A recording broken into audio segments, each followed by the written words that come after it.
Hey, there we go. Brady, can you look on YouTube and see if it's working? Good evening, if you can hear me. Hopefully you can. And what happened to our Just froze a little bit. bit? Jess, go ahead, take it away. Brady, what do you see? Over-unders on the technology issues is I'd take the overs tonight. This is just any producers here. Besides Kate and Army.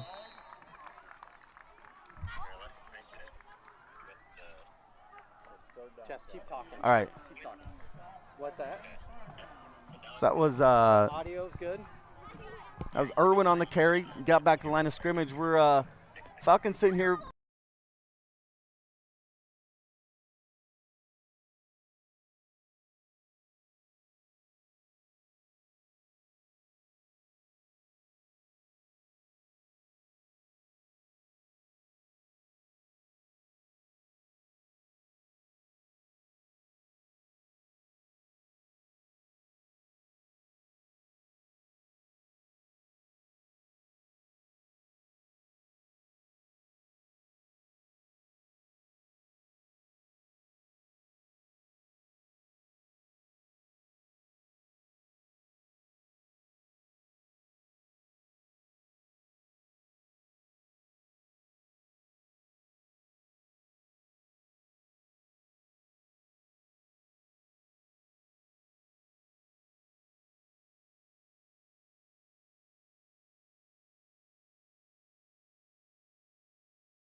The yardage, so I got the scoreboard behind us. That's again a 1 by Irwin. We got 2nd and 9 here from the 21.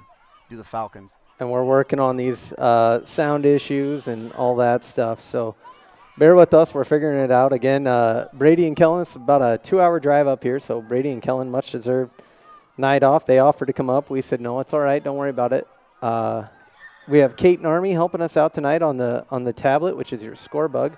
Marshall's going to pass. A little too high for Avery Beck there. Nice hard count by Marshall there on 4th down and 2 to extend this drive. And I think, I don't know, last year when the Falcons have been playing with Woods at the helm, when we're playing these top-notch teams, Coach Woods likes to slow it down, control the game as much as he can. And it looks like early on the offensive side of the ball, it kind of looks like that's what he's trying to do. Vince Drew checking in. Vince, thanks for listening. We appreciate it. As always. Don't be a stranger, Vince. You can hit any of the normal text lines. You can text Charlie if you got his number. You can text me, 402-981-2630. Marshall pass. He gets sacked hard. I mean, that was ground level. You just see it differently. That's Carter Wright, 6'2", 205-pound sophomore linebacker coming through the Falcon offensive line there for a sack. That was a hard hit. It's Chad, it's different here on the ground. It is very different. Very different on the ground. It's all right. We are going to adapt. We are amongst the people. We had a young admirer from Woodbury Central. I feel like it seemed like it was the first computer he ever saw. Checking over my shoulder, which, I don't handle stress. Butler's going to fair catch the ball. He's a big athletic kid. Nice punt by first team All-State last year. Really? Yep. Nice punt by Hamilton there. I need to get my About a 35-yard punt. regular glasses on here. The ball will be spotted on the Woodbury side of the field, 48-yard line. Woodbury here will have it 1st and 10. They don't huddle early on. There's no huddling. They call on the play at the line of scrimmage. Jesse, I would say that this stadium here we're in Moville, correct? Yeah. Is as close to like a slice of Americana as you can get. It's the most cozy football field I've ever seen. Butler's going to be chased out of bounds. Looks like Parker Heister Camp, Cole Hobbs. It feels like the set of a movie. It's like Friday Night Lights here with a natural field. And you can see it on there. This is a grass surface. It is impeccably managed. They even do the neat trick where they mow about a half-inch down on the yard lines. You got a fringe cut. It is incredible. Quarterback's going to keep here. Gets along the left side. Will be chased out of bounds. Probably going to be a holding call. Flag on the play. On Woodbury Central. Right there towards the tackle spot. This is that quarterback, number 14, Jackson Verschoor, I'm going to say. Sure, yeah, I think that's good. That's a 6-foot sophomore, 190 pounds. Plays linebacker, too. Big kid. There's one thing you notice right off the bat here. They're all pretty good-sized kids. It's the Dutch in this northwest Iowa area. You know, strong Dutch genes. Check your pockets. What's that supposed to mean? I don't the get Dutch, the joke. The Dutch, they're sneaky. That's going to be a holding call. It's going to push the Woodbury Central back. No offense. So we've made it 13 minutes, probably about 4 into the actual functioning broadcast, and Jesse has insulted a group of people. Brings up 2nd down and 14 or 12. 12? Yeah. Yeah, that's probably right. Got the scoreboard behind us. Woodbury Central's in the shotgun. Going to check to a play here. For sure. Making sure the linemen know what's going on here. Butler in the backfield off to the quarterback's left.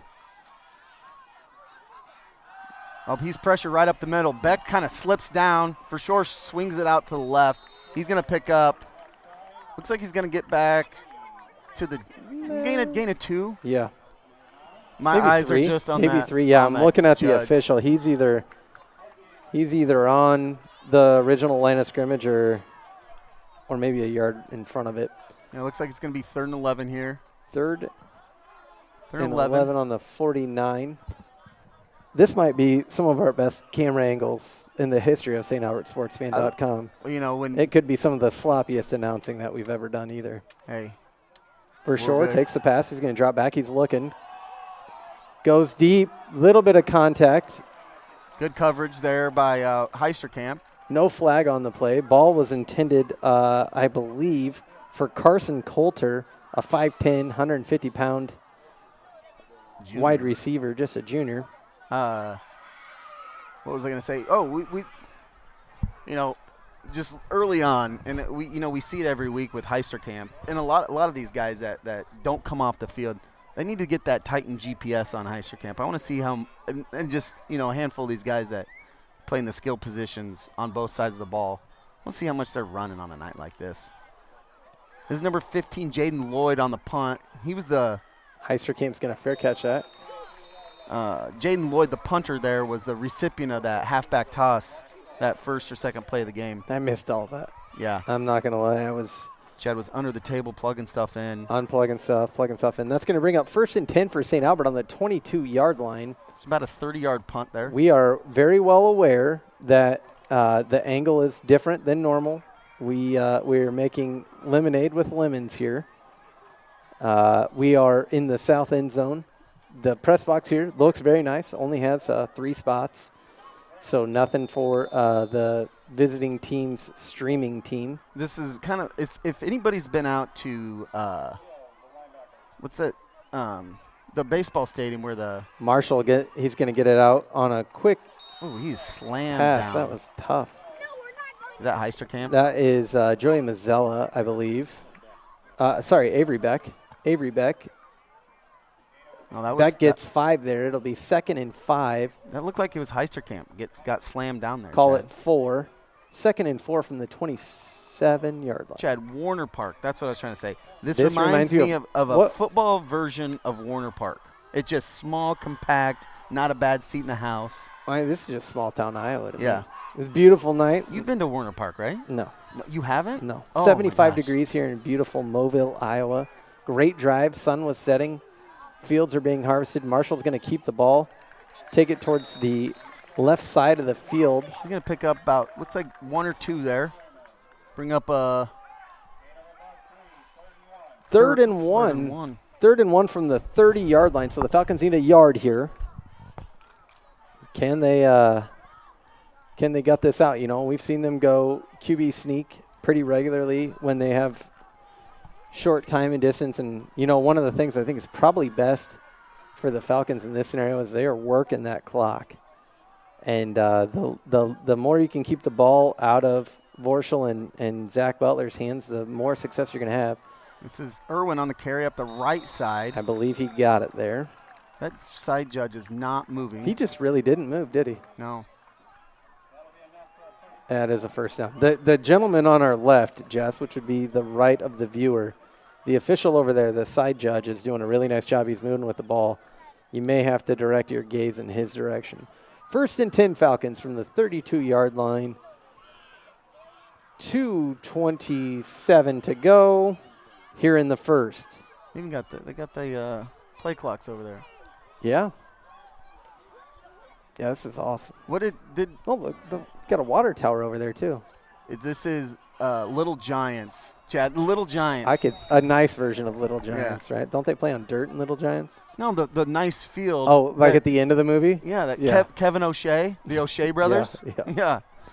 Did you have a steak sandwich on the way in? No. That's how you know you're in small town USA. They're selling steak sandwiches. They at look the great. gate. At the gate. At the gate. You walked 5 feet in the door, and they're like, "Would you like a sandwich?" No, Chad. I showed up at 6:32. Yeah, I'm aware. I'm aware of no help to the production team here.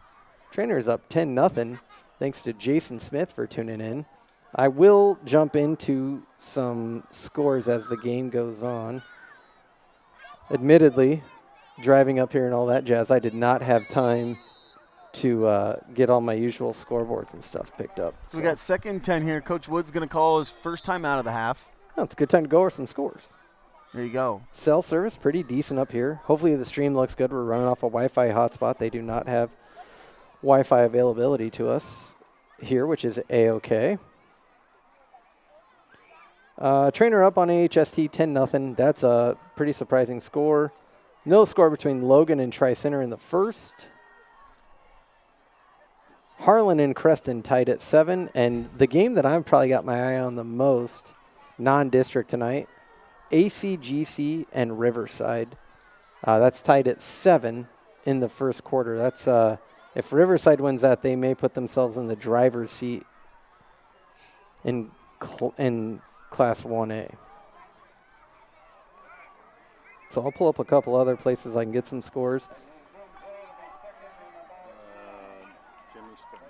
Jimmy Springman checking in. Nice to hear from you, Jim. We appreciate it. And again, Alexis has a midterm final tonight, so she was not able to help us get this set up. We hope that test went well, but we have the next best thing, young Catherine Army, helping us out on our broadcast. Marshall rolls out. That one's tipped by the... That was well covered by Woodbury Central. Cole. That was intended for Pavin Craig. So that'll bring up 3rd and 10 here at the Falcon 32-yard line. Stacy and Duncan Patterson checking in from Parts Unknown. We appreciate Coach Patterson and the lovely Stacy checking in. Mike Donor checking in. Thank you. $1:20 to go here in the first quarter. To bound. Hamilton split off to the right. Beck on the slot on the right. We got Heisterkamp slot on the left side. Marshall back to pass. He's got some time. He looks for Heisterkamp, a little high.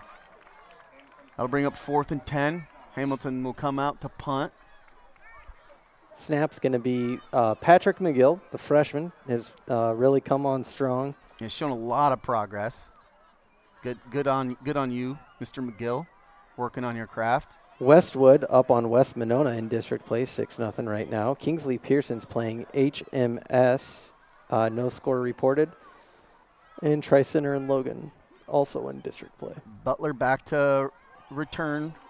Good for punt. Woodbury. Butler fair catches the ball. He's met by Levi Anderson, Parker Heisterkamp, and Looks to be about the Kyle Irwin. 28-yard line. So Nice punt by good coverage by the Falcons.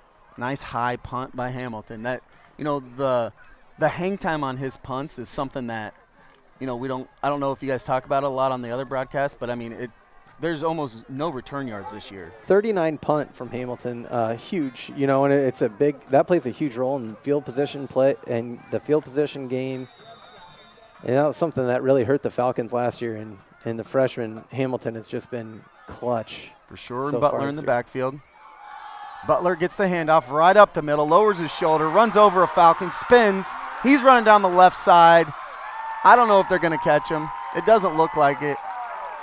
It was like the sea parted there. Well blocked by Woodbury Central. Zach Butler's going to take it to the house, 71 yards. With a kid like that, Chad, that play was blocked for 4 yards. Yep, that was just very well blocked. He lowered his shoulder, spun off that first tackler, and once you get into that secondary, his big back, they're hard to bring down. Running downhill, coming out of safety, that's tough. Covering the game tonight for KMA, Joe Narmy. Nice to see Joe out here putting the hard work in so that the KMA listeners are well informed when they listen to the wonderful pregame and postgame shows on 960. Jaden Lloyd's kick is good. That might be our best extra point shot that we've ever had, too.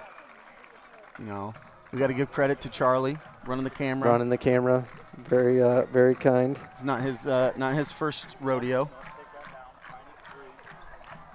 We're yep, there we go, all over it. Looks great, Kate. Great job, Kate. All righty, so let's see if the scores have updated. We'll bring some more. While we're waiting, Casino Night coming up October 12th. Get your tickets. Should be a great night. Tickets are $125 a piece. Covers your food, your drink, your chips, all your fun for the night. So you can find information to purchase those tickets on St. Albert's social media as well as the school's website, I believe. Proceeds go to the athletic programs and activities. Yep. All right. I'm excited. Are you going? No, I'm going to be in Iowa City. All right. Cool. Meeting up with some high school and college friends up there. So that'll be a good time. That's There's young Kate. Your Tara Riley crew. Yep. You do one game up there every year with that crew, every right? fall, yep. Yeah. So this year it's Washington, so we'll unfortunately miss Casino Night. Clarinda up on I-35, 6-0. This is pretty quick to update it. Just got this touchdown. Lewis Central up 14-0 on Glenwood in what probably will be a running clock type of game. Is Glenwood down this year? Yeah, they graduated a lot of kids last year, so that's going to be a tough game for the Rams. And LC's just starting to hit a stride. They've won a lot of close games. Those guys are tested, in years past, and the new guys this year, they've been tested already. They're looking like they're the real deal again. This is going to be Parker Heisterkamp is going to take the ball. I don't know where that was fielded. Nice little hole by Heisterkamp. Heisterkamp still looking dancing for somewhere. Nice job by Parker. Good field position for the Falcons. Maybe the 40-yard line? We're just guessing until 45. they mark it. I'm going right to at guess the 45. 45. Wow, 40. Wow, that is good. It's a good eye. Hey, very good. All those years doing the PA, Chad, really paying off. What are you in your second year? Second year. Okay. We get 4 games a year? Yes. Anyway. Working on possibly a JV broadcast on Monday. I would love Have not heard if Brady and Kellen can do it. Do they do the PA during that? I'd like to do the PA I don't for think them. so. If you want to do PA, come on down. That probably would work out all right. Marshall takes a high snap, going to hand it off to Irwin, excuse me. Irwin's met pretty abruptly there.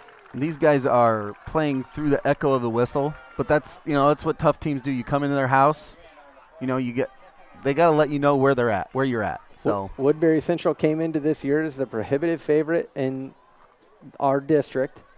They were ranked number 1 going into last week.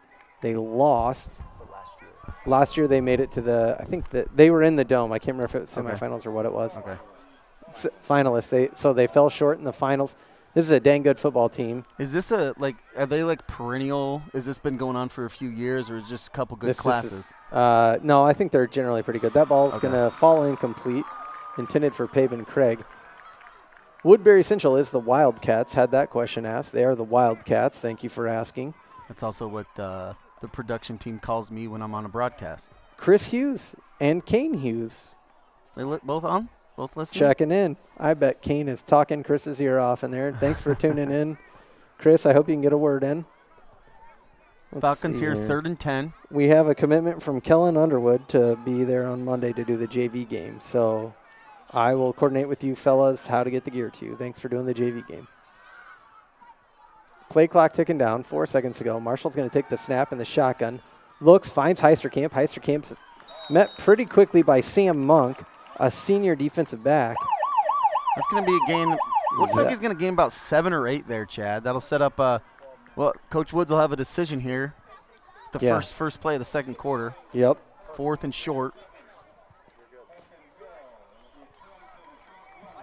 4th and a short one, according to the PA guy here, who's doing a really nice job. So that's the end of the first quarter. Let's see if we can't drum up some more scores here.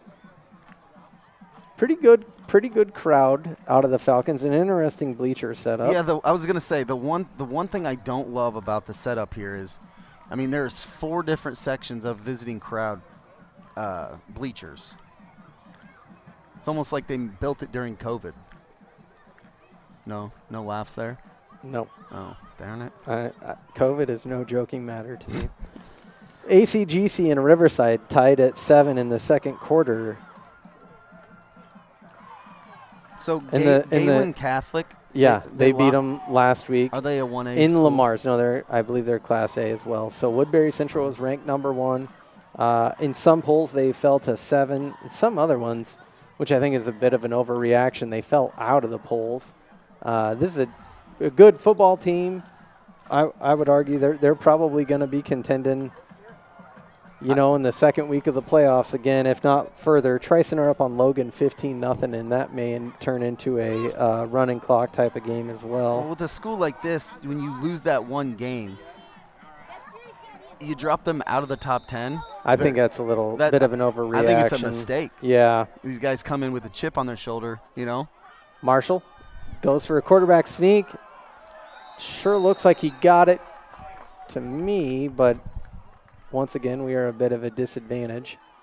Marshall went up the middle and slid a bit to the right. Coach Woods is he's calling an offensive play, so must have picked up the first. We're thinking about it, and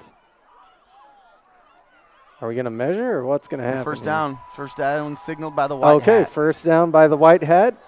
We did not catch their names, unfortunately. It's a Northern Iowa crew, I imagine. I would assume so. Sioux Falls, South Dakota. So we're pretty close to that, though, aren't we? That can't be too far from here. I drove through a couple towns I'd never been through, Chad, on the way up. Did you know they existed before you drove through them? No, Hornick. Okay. Nice job by Irwin just to get that ball. He's up the right side, gets pushed out of bounds hard. How does that not constitute a foul on the spear out of bounds? I don't know. Good job by Irwin. Picked up about 7 there on a high snap by Hamilton. Hit off Marshall's hands right into Irwin's hands. So you see Coach Donnie Woods and Andy Schatzberg giving some instruction to the senior quarterback, Owen Marshall. Falcons are going to split out. They're going to have 2 receivers on the right. That's Heisterkamp and Beck. Way on the left is Cooper Hamilton. Kyle Irwin is next to Marshall. We'll play action. The handoff. He's going to look for Hamilton. Deep. Hamilton's got it. He's going to score.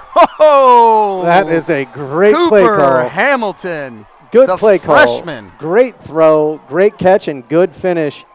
Hamilton. He's been open. Takes it in from 56 yards out. That thing, Chad, was a long time coming. Hamilton, couple times last week, couple times the week before. He's been wide open.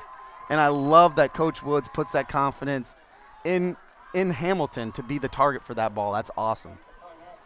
Point after attempt's going to be Patrick McGill on the snap, Marshall on the hold, Kyle Irwin on the kick. That makes me happy. I can tell. Like, Irwin's kick is up. It's good. It's through. We are all tied here at 7 in beautiful Mobile, Iowa. 10:47 to go in the second quarter. 7-7. CJ Gradeville getting the boys ready for the kickoff. Hamilton, you don't have very much time to. I'm going to sprinkle a little bit of praise on Marshall there. That was a great ball. That was an incredible throw. And you can see the progression that he's gone through as the years have gone by. You know, he's put a lot of time and effort and work into this, and he's definitely seeing the benefits of that now. So you go back, you look at Hamilton had kind of he didn't have a very wide split. He was lined up about the hash mark, Chad. Yep. And Marshall did a great job of getting that ball on the outside. You don't want to miss that ball to the inside of the field. Through to the outside. Yep. Great ball by Marshall. Great route by Hamilton. Finished the play, broke a tackle. Who's that, Allie? My daughter checking in. Allie, thanks for listening. I won't take advice from 7th graders. She's your goddaughter. Better take that advice. Hamilton to kick. Falcons need to cover it here. Butler's going to take the ball deep. He's going to have a host of Falcons take him down. Well done. Well done by the coverage team there. I'm guessing 29-yard line. You think 29? 32. 32. That's not a bad guess. Hey, my next touchdown call will be just as loud. Hey, Allie. I love it. I love the excitement. Turn the TV down if you don't want to hear it. Turn those AirPods down, Allie. She better not be on her AirPods. We've had a long conversation about how bad those are for your ears. Woodbury Central is going to take the ball over at their own 32. 1st and 10. Verschool here. Goes off to Butler. Butler spinning. It's going to pick up. About 2. 1 or 2. 2. Call it 2nd and 8 from the 34-yard line. On the Wildcat 34-yard line.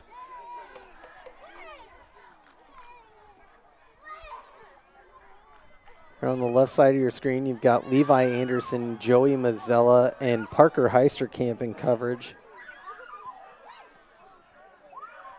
Verschool here just gets a snap. Butler swung out to the right side. Verschool looking to the right. That one's going to be hauled in by number 21, Jacob King. And that'll be a first down, Woodbury Central. Wildcats move the ball up to. That was Mazzella on the coverage there. They're going to move it up to the 46-yard line. That was King came all the way from the right side of the offensive field. Caught that ball way over there. Came from the slot on the far side left. They are spreading the Falcons out. That's handed off to Butler up the middle. Gained nothing. Maybe gets back to the line of scrimmage. A lot of excitement from the crowd on that one. Falcons playing tough here. I'm sure it's been covered. We covered it on the away game that we broadcast, but Falcons aren't scared of anybody anymore. They're bringing it. They're working their hardest to show that they belong. Falcons in a bracketed coverage kind over of a here. weird snap there, like an inadvertent snap. That was really weird. No. Verschool is going to, I think that was Verschool, throws it out of bounds. Yeah, the snap, none of the offensive line moved. The wide receivers didn't move. Did you see? It was like there was bracketed coverage back here. You were almost press with the cornerback on the far receiver on the right, and Adrian Jessen was playing back. Oh, we got a quick sub here. And it looks like that. Look at. Oh yeah. What's going on here? Just like it's a 2 deep. Yeah. It's a really. Maybe on that just that one receiver. Yeah, number 7. They're paying a lot. Falcons in a zone defense. This is going to be thrown deep. Heisterkamp on the coverage. Ball's intended for Jaden Lloyd, just a sophomore. It's going to go a little bit out of bounds. It'll bring up 4th and 10 just under the 9-minute mark. Will Woodbury Central punt? They're bracketing that Carson Coulter. And he just kind of threw that one up for grabs to Jaden Lloyd, their kicker. But he was the recipient of that halfback pass. Can you see the punter's number, Jess? Yeah, that's Lloyd. Okay, 15. Lloyd to punt.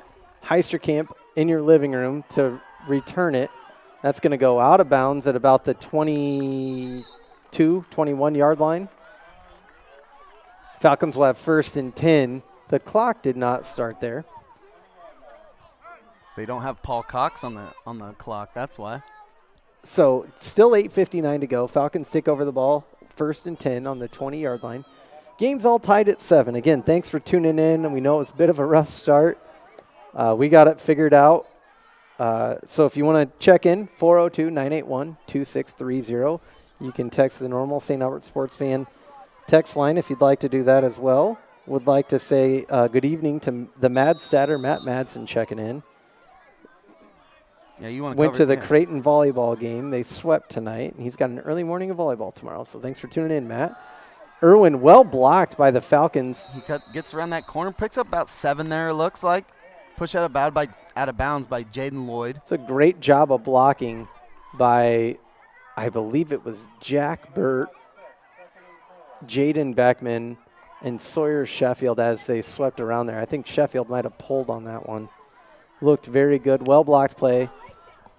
2nd and 4 for the Falcons from the 24, 25-yard line. I don't like that spot there, but that's all right. I can't really tell where it went out of yeah, bounds. I mean, that let's face it, that side judge is a lot closer to the action than we are. Falcons got twins left. You got Avery Beck here in the left side slot.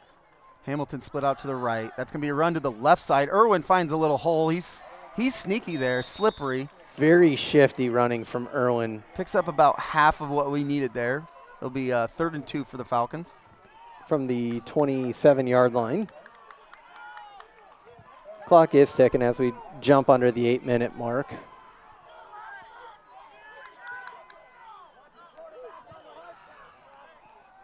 Chad, big plans this weekend? What do you got going? Surprisingly, not a ton. I'd like to get some golf in. Have not had a chance to talk to my lovely wife about that yet, so that could be a conversation for the morning. Cross country in Harlan tomorrow morning. Pistol here, play action to the right. Oh, that's Paben Craig on the drop. Easy first down if he hauled that one in.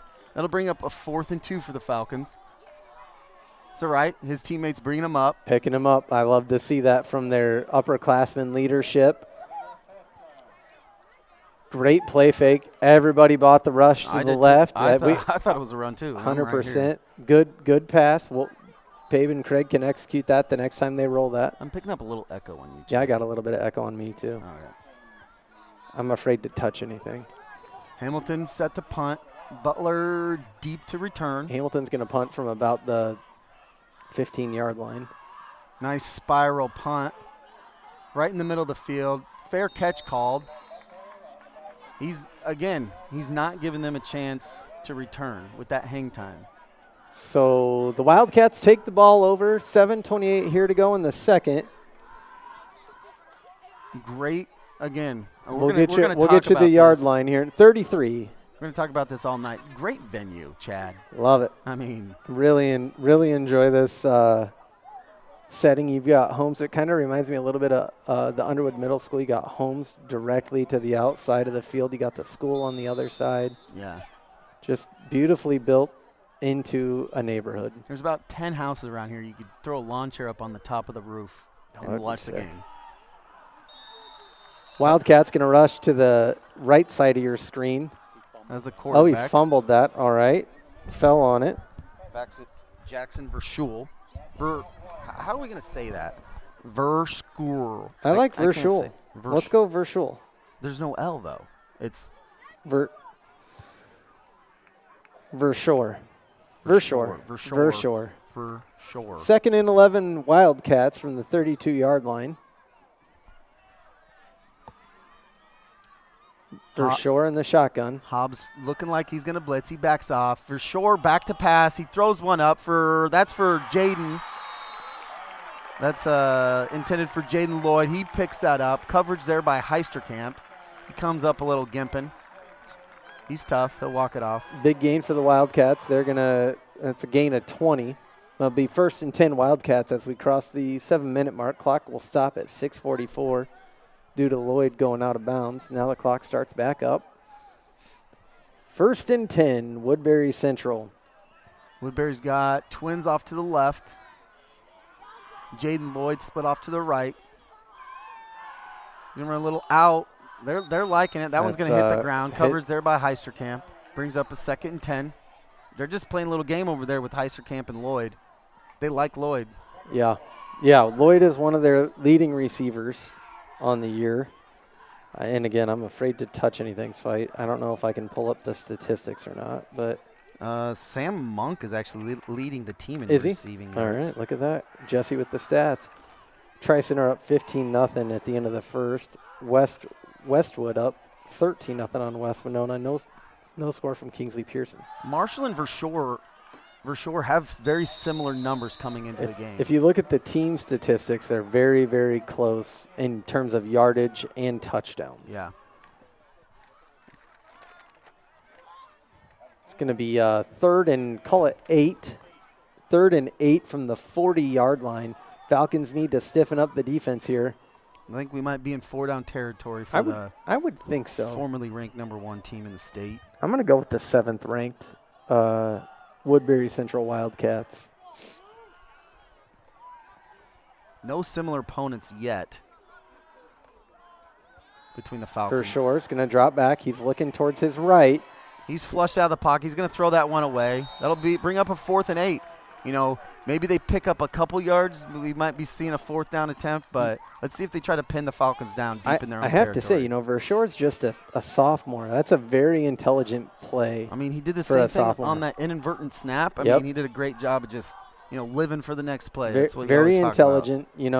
Didn't hurt his team in that regard. Looks like the Wildcats are thinking about going for it, and I'm going to guess they do have 10 seconds left on the play clock almost. They're going to go for it. 4th and 8. Here we go. Ball's marked at the 40. 5:40 to go. Mazzella gives him a little cushion here on the left side. He's going to come right towards it. That's going to be caught by Sam Monk, the leading receiver for the Wildcats. It's a good spot on that, Jess. It's Mazzella on the coverage there. Wildcats will take the ball over. Looks like they're at about the 20, maybe 22, 25, excuse me. 1st and 10 Wildcats on the 25-yard line. Looks like Mazzella's kind of following Monk around. Coming right into your living room. Jessen over on the right side of your screen. Butler's going to fake throwing it. Ooh. Well blocked. Ooh, nice try. Mazzella trying to rip that ball out. Falcons had him stood up as he was falling on the ground. Mazzella got that arm in there. Butler picks up about 8 on that run. It'll be 2nd and 2 from the 17, 18-yard line. He makes you earn those tackles. That's Absolutely. for sure. Running the ball hard on the program. Butler's listed at 6 foot 190. I think he's every bit of it too. Those are the tackles that you'll feel in the morning.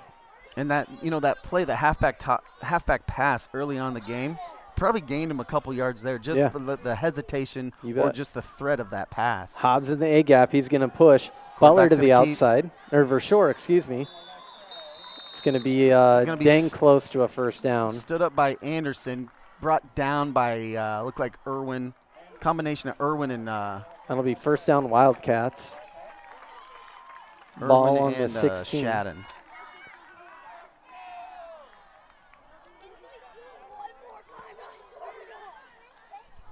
First and 10 Wildcats on the 14. They do have one more opportunity at a 1st down. Verschoor with Butler to his right. Verschoor play action. He's going to be flushed out to the right. I mean, that might be intentional grounding. I think he got outside Did the he? pocket. Yeah, good call. Good call. The only question there is good the pressure ball by got Hobbs. Yeah, that pressure was immediate. Yep. Immediate. It'll be 2nd down. Falcons playing a lot of man-to-man. So, I mean, Wildcats have to block, one more guy than they have blockers for when they're playing man-to-man like this. So coming into your living room, Woodbury Central's got the ball at 2nd and 10. Verschoor with Butler to his right. Going to roll to his right. Pitches it to Butler. Butler's got a little bit of space to run. He's in for the touchdown. A 14-yard scamper by Zach Butler. Little option there.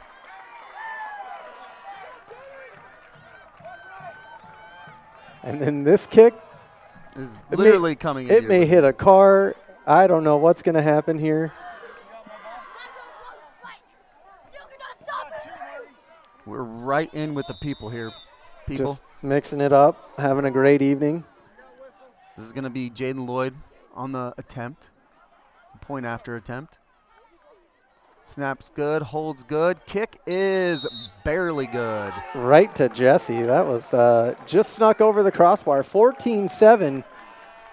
14-7 Woodbury Central with 3:52 here to go in the second. St. Albert will take over on the kickoff, which will also be coming into your living room. Falcons will be moving away from the camera. Off his foot. I didn't think that was going to make it. That was close. Yeah. That was close. I've never been able to kick a football though. Have you? Yeah. Really? I just can't. I can't find the sweet I wouldn't spot. say that I'm good. I believe that we are in the presence of a rather reputable St. Albert kicker. Charlie? Yeah. Were you the place kicker, Charlie? Me and Ryan Stone. Oh yeah. Really? Kickoffs or both? Yep. So look at that. We're in the presence of special teams royalty over here. The OG stunts, huh, Charlie? Yes. Yeah. First of 6 straight years of Falcon quarterback. Yeah. That's a interesting statistic. Ryan Stunts was the first of 6 consecutive years where Stunts was the quarterback. That's pretty crazy. Yeah. Pretty crazy. All right. 3:52 here to go. Falcons do get the second half kickoff, so if you are a St. Albert supporter, you'd like to see some points out of this drive. Charlie, were you first year Coach Duggan? No, last year Coach Schickler. Oh, okay. Okay. The answer to that was no, in case the mic didn't pick that up. Oh yeah, okay, yeah. So Charlie graduated. That's going out of bounds. Little pooch kick. That's They got going to out of cover bounds. that. Yep, they Picked do. up by Beck. Toe tapping on the Oh. sideline. Sorry, Allie, I get a little excited. Beck, you know what? Smart on Beck to grab that, but boy, if that would have gone out of bounds. I mean, if that ball It's going to be at the 31, 32 probably. doesn't take a St. Albert 35. hop, I mean, they're in trouble. Yeah, that's an interesting kick, almost like a current day NFL kick where they try to land it in between the goal line and the 20. Big news on Coach Schickelone coming. Good news in the next week. Good news on Coach Schickelone coming in the next week, we have been informed, so stay tuned on that. We will, of course, be very excited to share that on StAlbertSportsFan.com. The website is coming along, I believe, so 1 to 2 weeks out, so please keep visiting. We are updating that weekly right now. Please keep visiting, and hopefully something nice to show you here soon. Marshall's going to take the snap. He's going to roll back to pass. Oh, that boy. was Monk. The leading receiver dropped that interception. Looked like maybe a walk into the end zone if he pulls that one in. Absolutely is. Falcons get a new life, 2nd and 10, 3:42 to go from the 35-yard line. Not to keep reminiscing, but I had Coach Schickelone. He was my 8th grade coach. The last year he was at St. Albert before he left. He was a tough cookie. Was he? Oh man, he was a tough coach. I love playing for him though. Tougher than Coach Duggan and Coach Colgett? I mean, he was same cloth, mere cut in from it. the same Yeah, cloth. 100%. He toned them down. They were assistants. He toned them down. Really? He got soft in his old age though then. We've been informed that Coach Schickelone toned down Coach Duggan and Coach Colgett, who may not be listening tonight, but they were. That's a second bobbled snap. Marshall's just going to keep that. He's going to kind of brought down by his jersey in the backfield. He'll lose a couple. Falcons lucky in a lot of regards there. Quite possibly a hold that did not get called, and then they obviously didn't turn the ball over. So Falcons looking to get something moving here. It's 3rd down and 12 from the 33-yard line. The clock is ticking away. See what Coach Woods dials up here. You look at these offensive line splits. Our splits are so narrow on the offensive line. Yeah. Hey, That's what Coach Schatzberg, he also teaches the fourth grade Falcons that as well. nice little pump fake by Marshall just to get out of the pocket. Receiver's going to come back to him. Marshall's going to toss it out of bounds wisely in the direction of Avery Beck. He's more disciplined than me because I saw Parker there with no one around him, but he was probably covered. I don't have the angle. Yeah, he no, does. it was a wise thing there. Marshall will toss it out of bounds. Clock will stop at 2:46. And the Falcons will punt. Cooper Hamilton will be on, as will Patrick McGill to snap. Falcons will be punting from their 32. The line of scrimmage is 32. Hamilton will be at about the 20 or the 18. On the left hash. See if he tries a little directional kick here. Keep him at bay. Nope, it's right down the middle. Good hang time again. It's going to land in front of Butler. We'll see where it settles here. Nice punt. Good Falcon roll. Nice punt by Marshall, or by Hamilton. It's going to be downed by Kyle Irwin. Woodbury Central Wildcats will take over 1st and 10 from the. That guy just keeps walking back there. That might Is be that probably the 20? 20. 17. Oh, 1st and 10 from the 17. Just over 2.5 minutes to go here in the second. That's almost. Is that a 50-yard punt? My math is bad yes, right now. that is. From the 27. We were on the 32. Yeah, 32. So that's 18. And then you're going to add 30. 33, So that's 50, 48, 51. 53 yards. 52 yards. Mrs. Shorts is not pleased with our math skills right now. Verschoor gets hit as he throws the ball, gets a nice one off. They're going to throw that. Yes. There's no contact. They are going to call that as pass interference. There was no contact. No one's asking me, though. Verschoor took a pretty hard hit on that play as he let the ball go. And that's like the second or third time. He's just kind of chucking it. Yeah, on I mean, that might be a. He's got athletes. He's got athletes. Yeah, absolutely. Verschoor's a little gimpy from that hit. It was a strong hit to the lower body. Who was it? Was it Hobbs? Couldn't tell. It was kind of blocked by the line. So it'll be 1st and 10 Wildcats from the, should be the 27, I believe.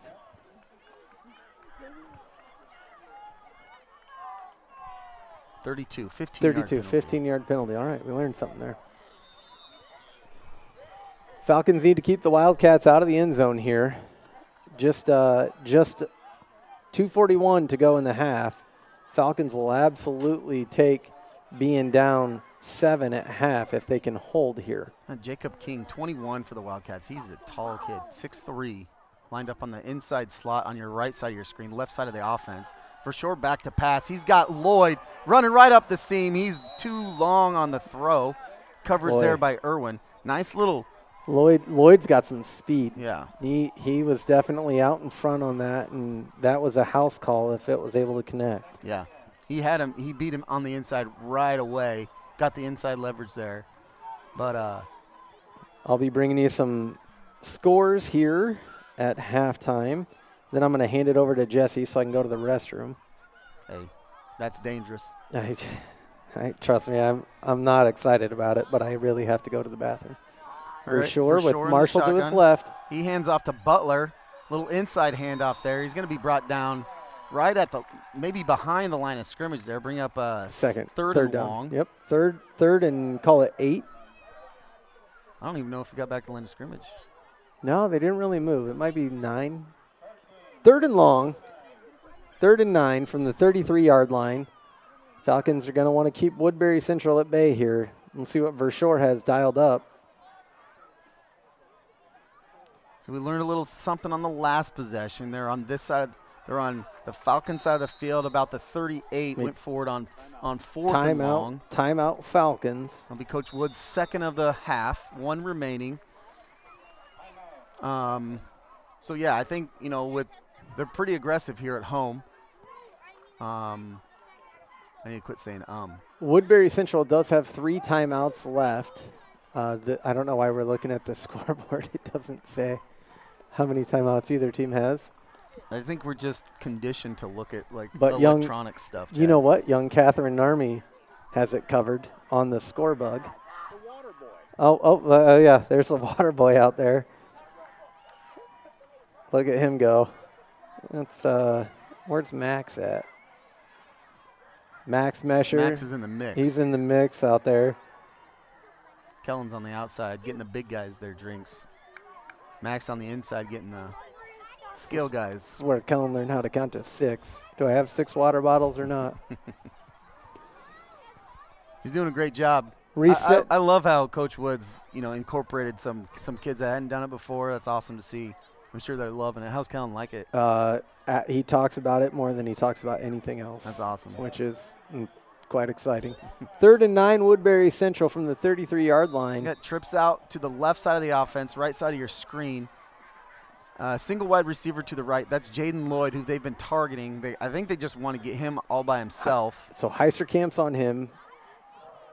Marshall's going to be guarding the inside receiver. Mazzella the slot, and Adrian Jessen on the outside receiver. Marshall lined up right in front of Jacob King. Where's 6'3". Butler at? Butler. He's got to be maybe either out of the game or at receiver, perhaps. For sure, sets it up. He's got somebody deep. He misses. He drops it. That was incomplete. Wonderful recovery by the sophomore, Adrian Jessen. Holy cow, that was going to be a very difficult thing for this Falcon defense to overcome. Instead, it pushes the down and distance to 4th and 9. 1:51 here to go in the game, or in the half, excuse me. Great throw there by Verschoor. That was right on the money. Just good defense. Yeah. The catch was there. He had it. Maybe he wasn't even expecting Jessen to come over the top like that. This will be Lloyd back to punt. Heisterkamp deep to receive.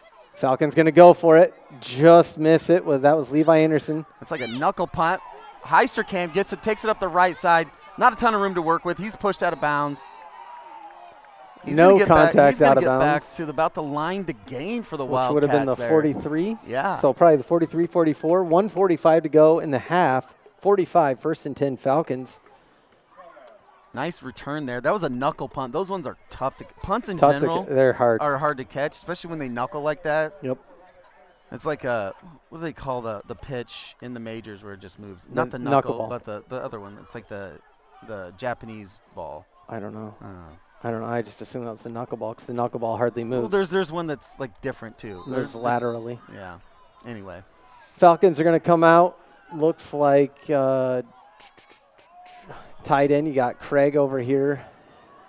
3 receivers. Falcons on the Wildcat side of the ball, of the field, 45-yard line. Marshall back to pass. He's looking for Heisterkamp deep. Oh, great pass deflection. Jaden Lloyd. Wow. With a phenomenal recovery on that. What great defense by Jaden Lloyd. Marshall had Heisterkamp. Nice throw. Good route. Better defense. This is going to land right in Heisterkamp's breadbasket. Wow. That was a recovery with that left hand. I don't even think he saw the ball. Was it his left or his right? I don't know. It doesn't matter. That was a great play by Jaden Lloyd. That's a good job by him because I don't even think he was looking back at the ball. I think he was just following Heisterkamp's eyes and just, right place, right time. Good play call. Falcons are going to go empty set here. Ooh, I like this matchup off on the left, Chad.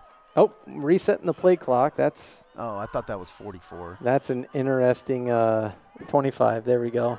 That's not great for the Falcons. So right to left on your screen, Heisterkamp. Inside of him is Avery Beck. I don't know. Why is the clock running? That was an incomplete pass. Irwin in motion. He's going to take the ball. I think he takes the ball. Marshall's got the ball. Marshall keeps it up the middle. That fooled me. Yeah, why was the clock running there? That was confusing. I mean, it shouldn't have been. I think he picked up about 4 there. Oh, and an unfortunate news. 3. 3rd and 7. The White Sox have lost their 121st game this season. That is a new Major League Baseball record. Wow. That is not a record that you want to set. It's kind of a joke at this point.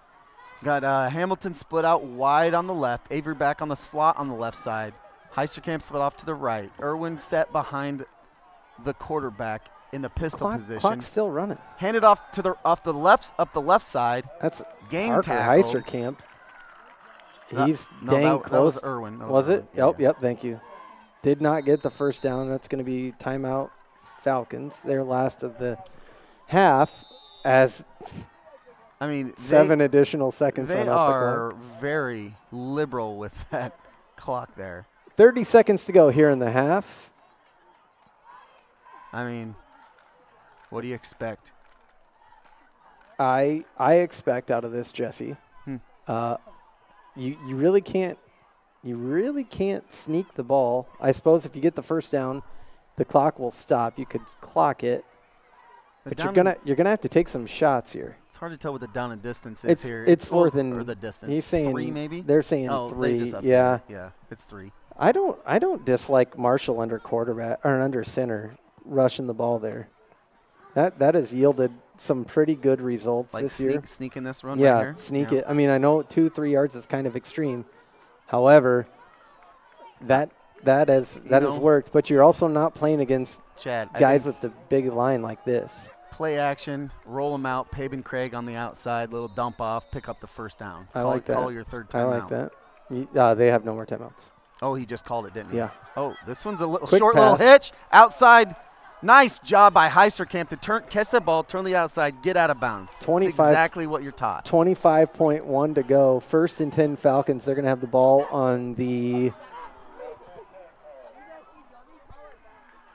we'll wait to see. 35. They're saying the 30. yard line. They're saying the 38 right now, but I don't think that that's accurate. If anybody is within like a mile radius of my 30. flag football practice, That Chad, was an 8-yard gain. that is exactly what we teach our kids to do.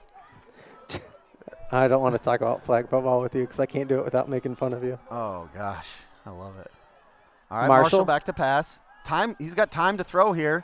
He's going to get rolled out. He can't get sacked here. That'll end the half.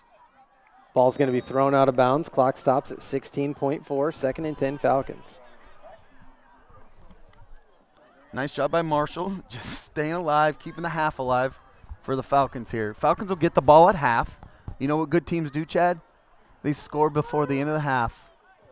I think you need 10 more yards probably to attempt a field goal here. Do you bring in – is Hamilton the long kicker or does Irwin go in? I think Irwin is your guy. Irwin's the guy. Yeah, Irwin's your guy.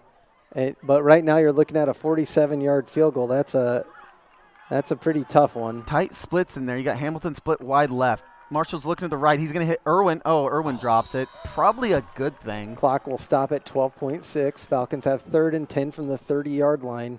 He probably would have been tackled inbounds there, ending the half. Could have been. That would have been a tough one. I don't know. That was well covered by the Wildcats. It would have been tough to get out of bounds. I'd like to load up the left side here, Chad, then put Hamilton on the right. Just throw it in the end zone. Sure. Why not? Overload the left. Get single coverage by one guy. Falcons are going to put Heisterkamp on the far right, Avery Beck on his inside, Hamilton on the far left, Irwin on the slot, Paven Craig, your tight end. He's got a couple guys coming off that left side. Is that going to happen? That's going to be a 5-yard false start penalty on the Falcons. Pushes them back to the 35, which could have some field goal implications, perhaps. 12.2 seconds to go here in the half. Falcons have been good at situations like this, getting 8 yards, like something like that, like they need to set themselves up. So let's see what Coach Woods draws up here. Maybe a little hook and ladder, Chad? Very similar. Okay, I would love that. Very similar. They're probably sticking with the same play call. Craig, motion to the right. Hamilton, ball's off his hands. He's going to make the tackle. There's 6.9 seconds to go. 15. 14. That's number 14, Vershoor with the interception. Falcons were making a play at the at shortening up the field goal, or quite possibly a hook and ladder. Yeah, because they would have gone to the outside receiver. He could have had a pitch on the inside. He was kind of calling plays there, like he had another timeout. Chad, are you sure we don't have any timeouts left? Yes. Okay. Do you agree? Unless they assigned one to unless that last one went to Woodbury Central, but I don't believe that it is. Okay. Falcons are going to sit back a little bit in a prevent defense here. Butler's going to take the ball off the left. He's going to step out. There's going to be 0.7 of a second left. Ooh, they stopped the clock real fast for the Wildcats there. I think it was appropriately stopped myself. Chad, I just call it like I see it. First and 10, Woodbury Central, 0.7 of a second to go. Falcons looking to keep them out of the end zone. These Wildcats, they've been through this. These guys don't look flustered at all. You know what I mean? Heister Camp is probably 25 yards back. No one on Jaden Lloyd over there on the left side of your screen. That sound is the clock end of has expired. That's going to fall incomplete. Falcons trail Woodbury Central here at half, 14-7. Strong half there by the Falcons. Chad, we'll take a break here. I'll fill some airtime. No breaks. No, you take a break. I'll fill some airtime. Oh yeah, that would be we'll talk lovely. about the first half. Does anybody need anything from the concession stand while I go? Yeah, here. What do you want? I got it. What do you want? Diet Mountain Dew. Charlie, what would you? A couple of waters. Catherine, would you like anything? Okay. All right. So I'm going to talk, but then when Chad comes back, we'll probably talk about the same thing because we're never on the same page, are we? No, but, strong half there by the Falcons, coming in to enemy territory, a long trip for the Falcons coming up here. They held up. The Wildcats with one more possession that half, they started with the ball. That could be the difference. Falcons will start the second half with the ball. We'll see what happens. Good half. I don't have any stats in front of me, but just the eyeball test. That defense, the defensive line for the Falcons really held up well. They put a lot of pressure on Verschoor. He was flushed almost every time he stepped back. He dropped back to pass. So you can't give enough credit to the big guys up front. That's Beckman. I don't want to start naming names because I feel like I'll leave somebody out, but. Beckman, Hamilton, Sundberg, Shadden, Sheffield, all those guys doing a heck of a job up front, not just making everything hard on the Wildcats. So, a little marching band action. Charlie, how often do we see marching bands? How you guys doing? It's half the time.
All right, I think we're back. We just had some kid back there just unplugging stuff. We're all right.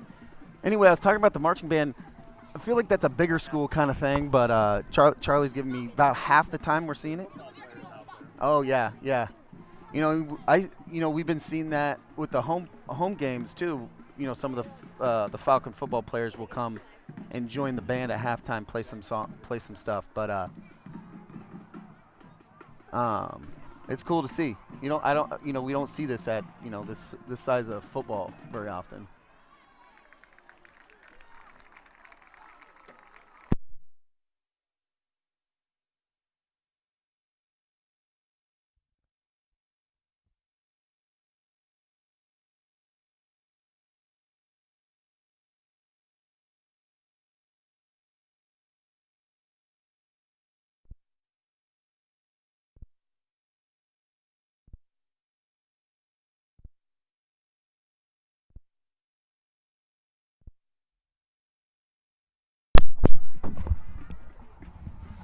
breaker pop there. We're all right. These last two little incidents were actually not our fault, so I'm proud of that.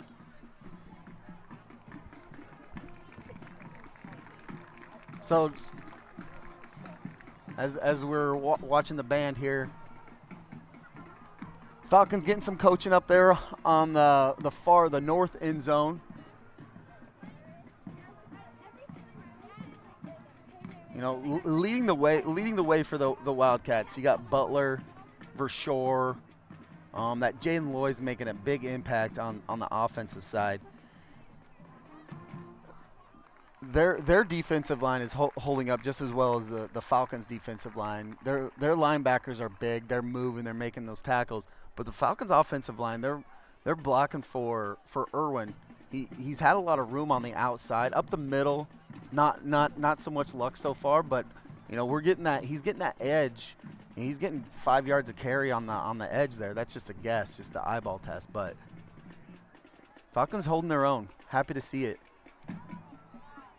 And this is the new expectation from the Falcons, and it's good to see. Got a pretty decent crowd for the Falcons, being that we're an hour and 45 minutes north. I think in about a month, this isn't a trip a lot of people will want to take, Charlie. Be cold up here.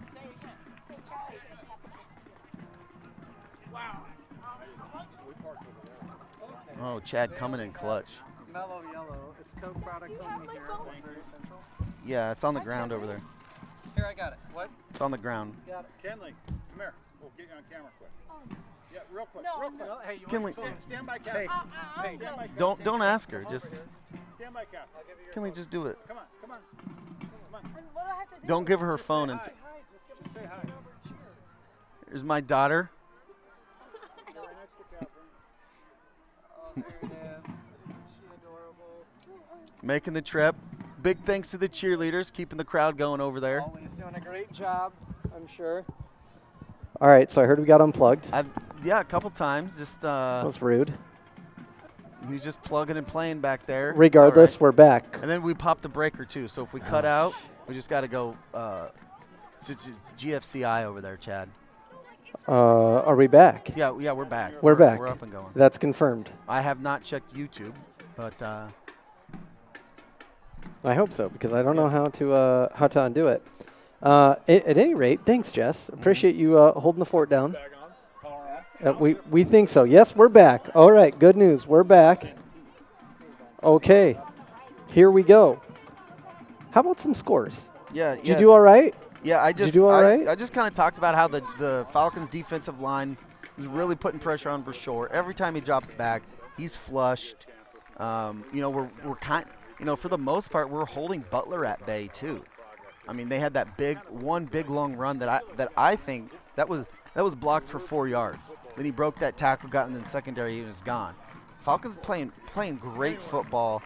I said, if this Chad, is a year ago, we're down 3 scores easy. Chad, yeah, and I said this is the new expectation for the Falcons, and You bet. I love that. Like, It's a new standard. yeah. This is a great football team to be down 7 at half, getting the ball at halftime. Yeah. It's And they had very a encouraging. 71-yard run. Yep. That was blocked for 5. That he broke a this kid's big.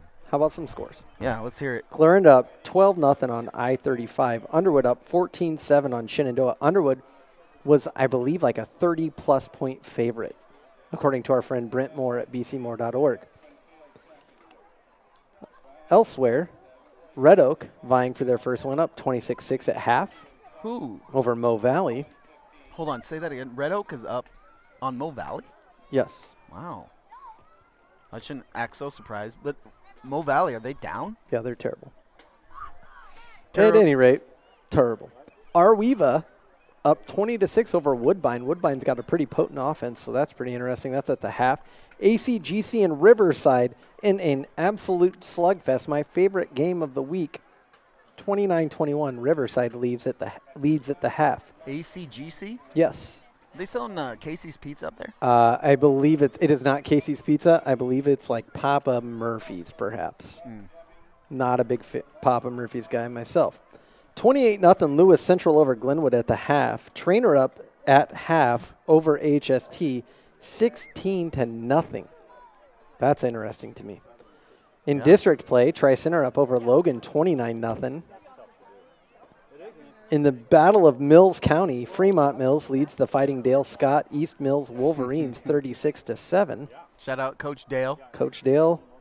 And then Harlan leading Creston 28-21. Elsewhere in the district tonight, there's at least one other game in district play. And that is, let's see, we did Logan losing to Tri-Center right now. It's 29-0 at half. Westwood up at half over West Monona 13-0. In the second, at the beginning of the second, Kingsley Pearson leads HMS 28-6. I got my charger right down there on the ground. I just know it was low when we started. And we're still charging some cords up here. So tomorrow we have, where's volleyball tomorrow? I don't know. I know Bedford. but Oh, it's the what? 1A only. 1A only tournament. Okay, I know that's good. A couple cheerleaders aren't here tonight because that bus takes off at 5 a.m. Holy buckets. Alyssa Shepard and Carly McGrath aren't cheering tonight. They got an early wake up. Cross country is going to be in Harlan tomorrow. If my wife is listening, if you could text me what time I have to have Allie in Harlan, I would appreciate that. What's Joey's dad doing tomorrow?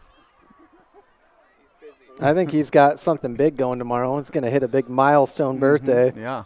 Last day of my 30s. Early happy birthday wishes to Ryan Mazzella. He turns 40 years old tomorrow. Turning 40 years old yesterday, Jacob Mesher. Oh, yeah. I didn't even reach out to Jake. Former Dillard's model. I forgot about that. Former local Anheuser-Busch distributor. legend. Better known for being a former Dillard's model with great hair. I have to be in Harlan at 8 tomorrow, so that's going to be an early wake-up call. What do I got? I got a flag football game. The third grade boys, third grade Falcons are playing little flag football tomorrow. Looking forward to that. Would you like some stats? Yeah, you got stats, Mesher? Maybe. They're kind of hard to read. Is Jake doing stats tonight? Yes. Marshall has. I don't really know.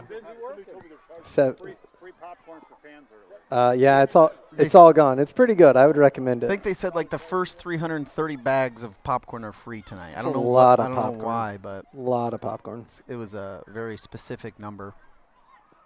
Well, what somebody probably donated $170 Yeah, would be my guess. Chad, you're brilliant. Matt Sheffield checking in. Matt Sheffield just walked past us, didn't he? He's here in the house. Always. Okay, let's see here. Cole Hobbs leading is tied with Levi Anderson and Parker Heisterkamp, 5 tackles apiece. Cohen Hamilton has 3 tackles, solo, and 1 assist. LC up 28-0 at the half. Went over that. My dad's checking in. I don't know if he is, but he just asked me what the score was, so hopefully he sees it on his screen. It's 14-7 on the YouTube machine. Yankees also secured the AL East last night. That's pretty awesome. No one cares. That was awesome. And tonight they are in a battle for first place, or the best record in the AL. Tied at the end of the 7th, 2-2 with the Pittsburgh Pirates. Guardians do trail 5-0, so if that holds. Nothing. I'm busy, man. I'm calling a game. Jeez. StAlbertSportsFan.com owner Joe Narmi checking in, always providing brilliant guidance. Providing updates to KMA. He's the superstar for KMA. How do you get that gig? I don't know. No? I'm going to eat some popcorn, though. Yeah, odd choice. Chad leaves to concessions at halftime, brings back popcorn. One of the loudest options you could select. It's the healthiest option in there. Oh. Yeah. Apparently you're not a big Papa Murphy's guy? No. No? Disgusting. disgusting, or you just like the concept is weird to me. You know, like take it and bake it? yeah, like I can do that on my own. yeah. It's like my wife got me a book one time for my birthday. It's like I don't like. What are you giving me a task? You know? Like no thanks. Where's the gift receipt? Who's Kate? gonna read it to me? Right. Got this on audio? Where's the audio book version? Goodness gracious. Yeah. We need to. Chad, bring a shovel next time. We'll dig a trench. That's going to be the next amount of feedback that Joe gives us. Why didn't you bury the cord? What do we got going on over here? Coach Marshall, Landon Marshall, over there on the sidelines. He's hyping up the guys. We got Max Mesher, Aiden Gall doing a great job. Landon's seen probably more live football than most people. I would agree. Molly Roslanek also over there, team manager. The kid has a passion, doesn't he? Nah, he's and you know what? He's great. Yeah. Great to have her on the program. Yeah. Just very fortunate for a young man like that to be around and spread the excitement that he is. Like he's hyping up Sawyer Sheffield down there. Every time I see him, he just like brings joy to me. I love seeing him on the sidelines. Yeah, it's a slow charge. That Charger? That's charging slow. That's all right. We got enough to get through the second half here. What was it at? Oh, I don't like to put a number on things. Falcons will start the ball here in the third quarter. Start with the ball. I should speak in full sentences, I guess. Again, thanks for tuning in. Jesse Shea, Chad Hannon, Yeah, I don't Charlie think and I Army introduced working the myself. camera. Kate and Army running the tablet for us, which is our score bug, and so we appreciate that. You got volleyball tomorrow, Kate? No, Sunday. It's Sunday. The Sabbath. Very secure password. I didn't set it. Pal action up at school, or I don't know. I think they're out of home games. Mention the cheerleader. Oh, cheerleaders. Do we have the list of cheerleaders? Jesse, you could probably do it from your brain. I do. No, the upper class. I don't know all the All upper right. class. So we have obviously Kinley Banks, Jesse's daughter, Lainey Britton, Addison Chickering, Kaya Ferris, Rachel Julian, Sarah Julian, Ali Mazzella, Nyla McCauley, Carly McGrath, Kaylee Owens, Caroline Ramirez, Kathy Ramos, Morelia Salas, Araya Shaw Caldwell, Alyssa Shepard, Peyton White, and Michelle Alfaro. Good job, Chad. I thought you were going off Charlie's video. Great job. Nope, just nailed it. Brian Kohlhaas checking in. Thanks for checking in, Brian. I'll see you in Harlan tomorrow morning. All right. Jaden Lloyd set the kick. Heisterkamp and Irwin deep to receive. Kicking away from your screen here in beautiful Mobile, Iowa. Hopefully we can see a Falcon touchdown on this near end zone here. This is Beck. Beck, yep. Beck's going to kick it to the outside. He's got a little bit of a lane. Probably going to get it back up to midfield. No flag. I do see a flag on the play on the far side, on the Falcons sideline over there. Generally not a good sign. Falcons height, weight, not listed on this program. But Beck's a big kid. He's got good quickness and good feet for a big guy. Talk about it. Probably. Rarely do you see a kicking team penalty unless it's a face mask or something on the tackle. Looks like the Falcons are marching towards their end zone. Hold. Oh, he called it on the. He pointed in the towards wrong direction, but it's going to be a hold on the Falcons. It'll be 1st and 10 coming into your living room from probably the 23-yard line. See if Coach Woods starts aggressive here. Marshall in the shotgun. I like a deep shot to start the half, Chad. It's a handoff to the left side. Irwin. Ooh, that one's knocked out, fumbled out of bounds. Very fortunate bounce for the Falcons. That ball will go out of bounds. It'll bring up 2nd down and.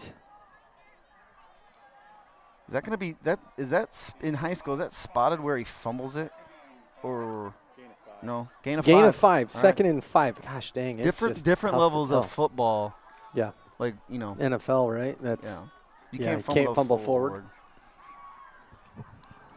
All right. It's second. We'll call it 2nd and 5. Ball on the 26-yard line for the Falcons. Marshall in the pistol. Hands off to Irwin up the right side, up the middle. He breaks the move.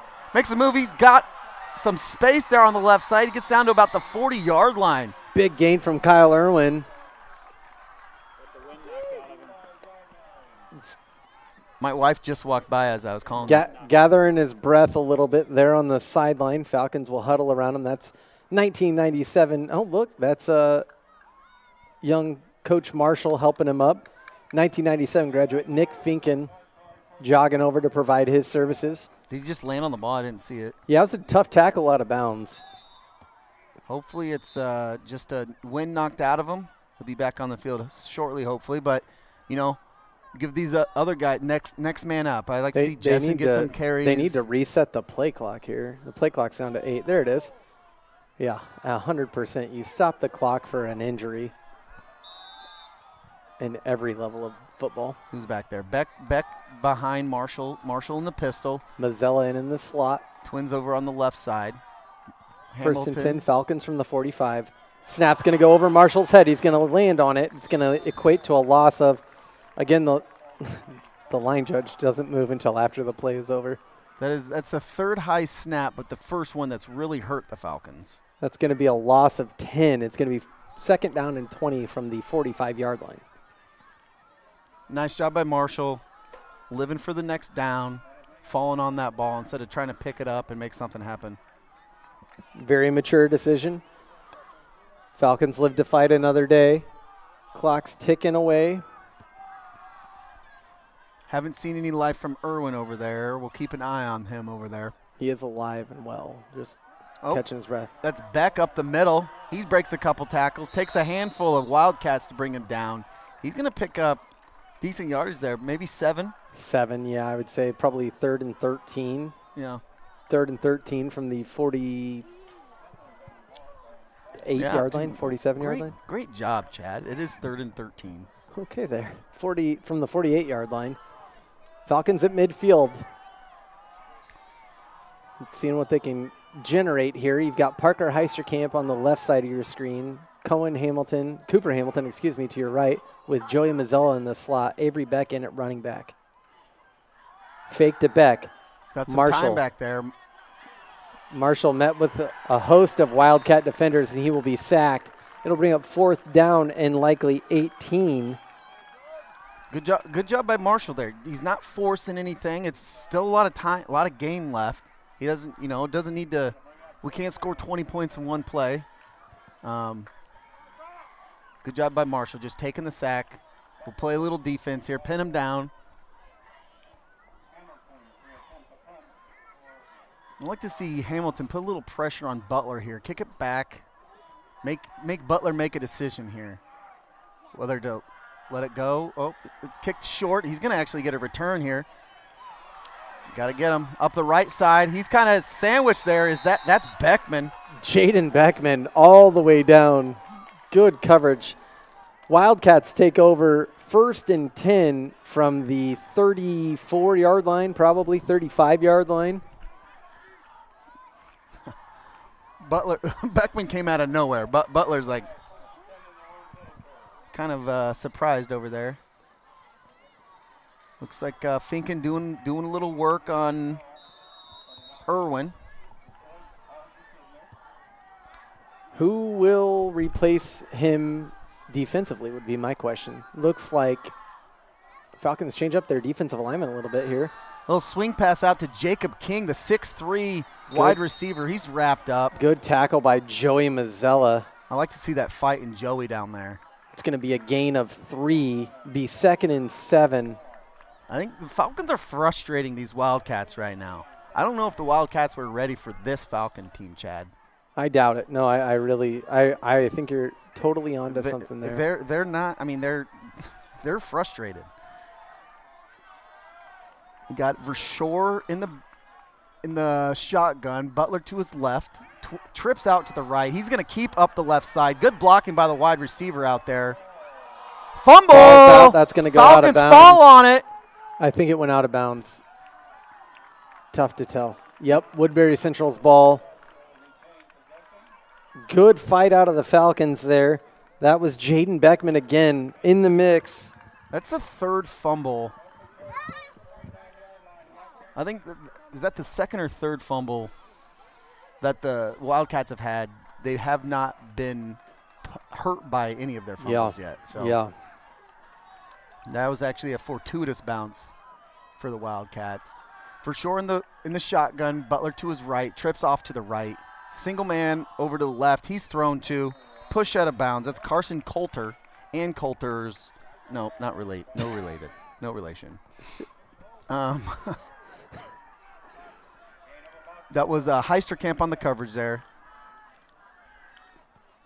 There's a little change up. Heisterkamp was kind of following around Jaden Lloyd, number 15, in the first half. He's over guarding Carson Coulter here so far. Vershaw hands to Butler right up the middle. It had been a while since Butler had kind of imposed his will, I feel. Yeah, they've been running a lot of play action. Looks like he picked up about 8 yards there, enough for the first down. Yep. Good opening drive from Woodbury Central here. Falcons looking to make a stop. It's going to be 1st and 10 Woodbury Central from the 39-yard line. No, excuse me, the 38-yard line. I'm good, thank you. I'm good. I got that. That's a pickle right there. I'm good, thank you. Vershaw drops back. Pressure from the Falcons. He's going to look deep. He missed that inside. inside. It's going to go incomplete. Parker Heisterkamp. No, but I can get it. Yeah. So that brings up 2nd and 10. If I'm the Wildcats, Chad, just taking off my St. Albert hat, I'd pound Butler. I make them completely stop agree. Butler. He's hard to tackle in his own right. He's a very good running back. I agree with you. And if you pound that all night, by the fourth quarter, everyone's going to be worn down. Yeah, and they're not going to want to tackle him. You bet. Okay, Twins off to the right. Butler on the quarterback's right side. He's handed off. He's running up the left side. He gets to the edge. He's going to go out of bounds. It's a tough tackle for a cornerback with Butler running downhill like that. 190 pounds downhill on you. That's tough. It looks like about a gain of 6 or 7 there. Brings up a 3rd and short. 3rd and 4, probably. Yeah. Again, no huddle here by the Wildcats. Scoreboard has it at 3rd and 6 from the 32-yard line. Okay.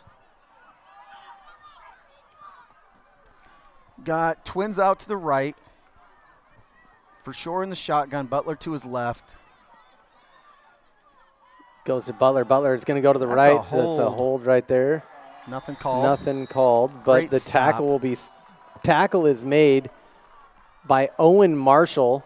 The quarterback steps up. It brings up 4th down and probably 5, 6. Yeah, good call there. That's Beckman on Joey Mazzella.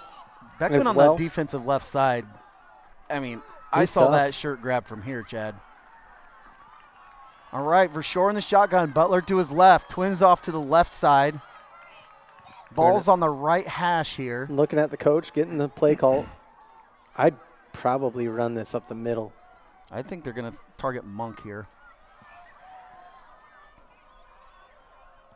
Vershaw takes a snap. Monk's been kind of quiet so far. Vershaw, he's going to try to keep that. Oh, throws it out of bounds. Kind of gives up on the play. Great stop by the Falcon D. Falcon defense is holding strong, Chad. I could be wrong on that. I think Vershaw could have ran for the first there or gotten dang close. I think initially those wide receivers had good blocks. Hobbs was closing in. Yeah. But, the cornerbacks did a good job of shedding those blocks there and kind of just gave up on the play.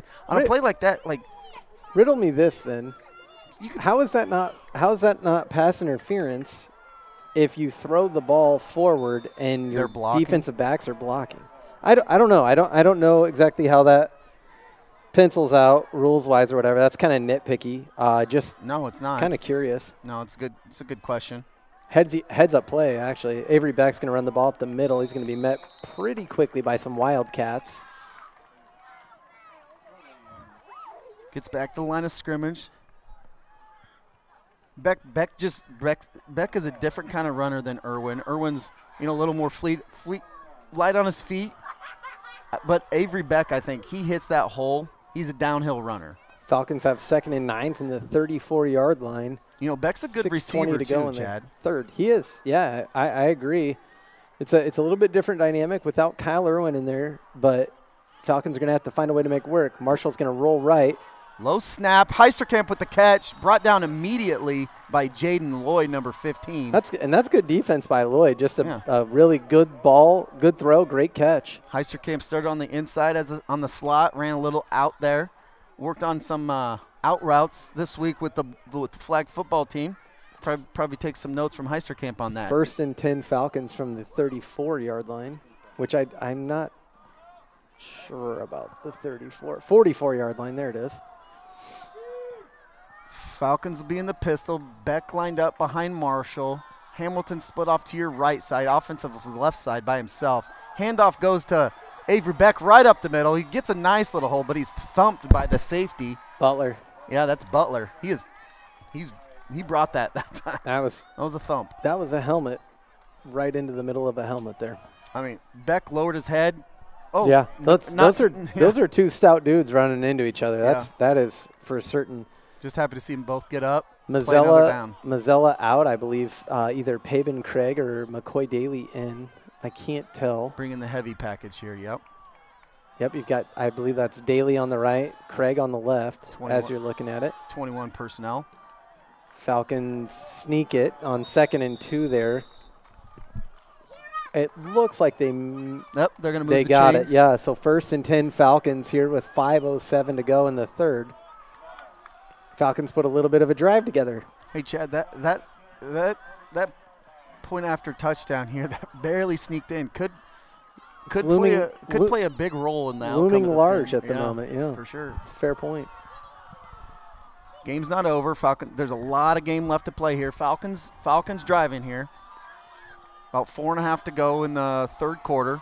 10 seconds on the play clock and ticking. Marshall's down to 5 in the shotgun. Beck behind him. Marshall gets it out to Heisterkamp. Heisterkamp's putting some moves together. He's met by a host of Wildcats. Probably a gain of 3. Heisterkamp's tough. He gets up. He doesn't lay on the ground and kind of sulk. He's the first one up off the ground when he gets tackled, seems like. I like to see that. And Jess, I'll report back for StAlbertSportsFan.com, but the word on the street is that Parker may be running in Harlan tomorrow morning. I will report back, though. Marshall in the pistol. Twins off to his right. Play action. Throw down the middle. That's go. Oh, my God. Heisterkamp was right there. Short. Had a man on his shoulder the whole time. I'm sure that looked really good. That was right in front that of was, us. Was that good? Did you get that one? Yeah, I don't know. We'll have to go back and watch that. Somebody write that down. 3:53 to go in the third. He had to slow down. Yeah. So I think there was a little bit of a tug of the jersey, perhaps. I think the cornerback ran into the back. Third down, 8 to go. Falcons with the ball on the 43-yard line. Not in field goal range. Going back to the last play, great throw by Marshall. Yes. Great throw by Marshall. Marshall. Back to pass. He hits Mazzella. He's got some room up the middle. He lowers his head. And we'll wait for the line judge to move. Looks like the chain gang is ready to move. Yeah, that's a first down. Everybody's moving. 1st and 10 Falcons. Good catch, good run by Mazzella. Is that Mazzella's first varsity reception? No. No, okay. Okay. First of this game, though, for certain. Yeah. I like to see him getting space a little bit more. I think he can. He's a lot like Parker. He's a similar athlete. They'll be looking to him for that next year for sure. Heisterkamp wide to the right. Mazzella in the slot. Cooper Hamilton to your left. Marshall's going to hand it off to Avery Beck, who's looking to the right. He's met. What a level of contact there. That was Sam Monk up on the tackle. Going to be no gain, maybe 1. Call it 2nd and 10 from the 34-yard line as we cross the 3-minute mark. Jess, did you have a chance to listen to Coach Woods on the KMA Walk-In with Tom segment? No, I didn't. So they do this great segment where, I don't know if they actually walk down the field or not, but they sit on the football field, and this gentleman named Tom Moore with KMA interviews local high school football coaches. Well, this week he interviewed Coach Woods. Marshall's going to get it out. Little hitch. To Hamilton Hamilton with the reception. Hamilton's going to get about 2. It's going to make it 3rd and 8 for the Falcons. And he asked Coach Woods, it was great. It's about a 12-minute interview, but at the very end he says, what do you got to do to beat Woodbury Central? And you can't say we can't turn the ball over and we can't commit penalties.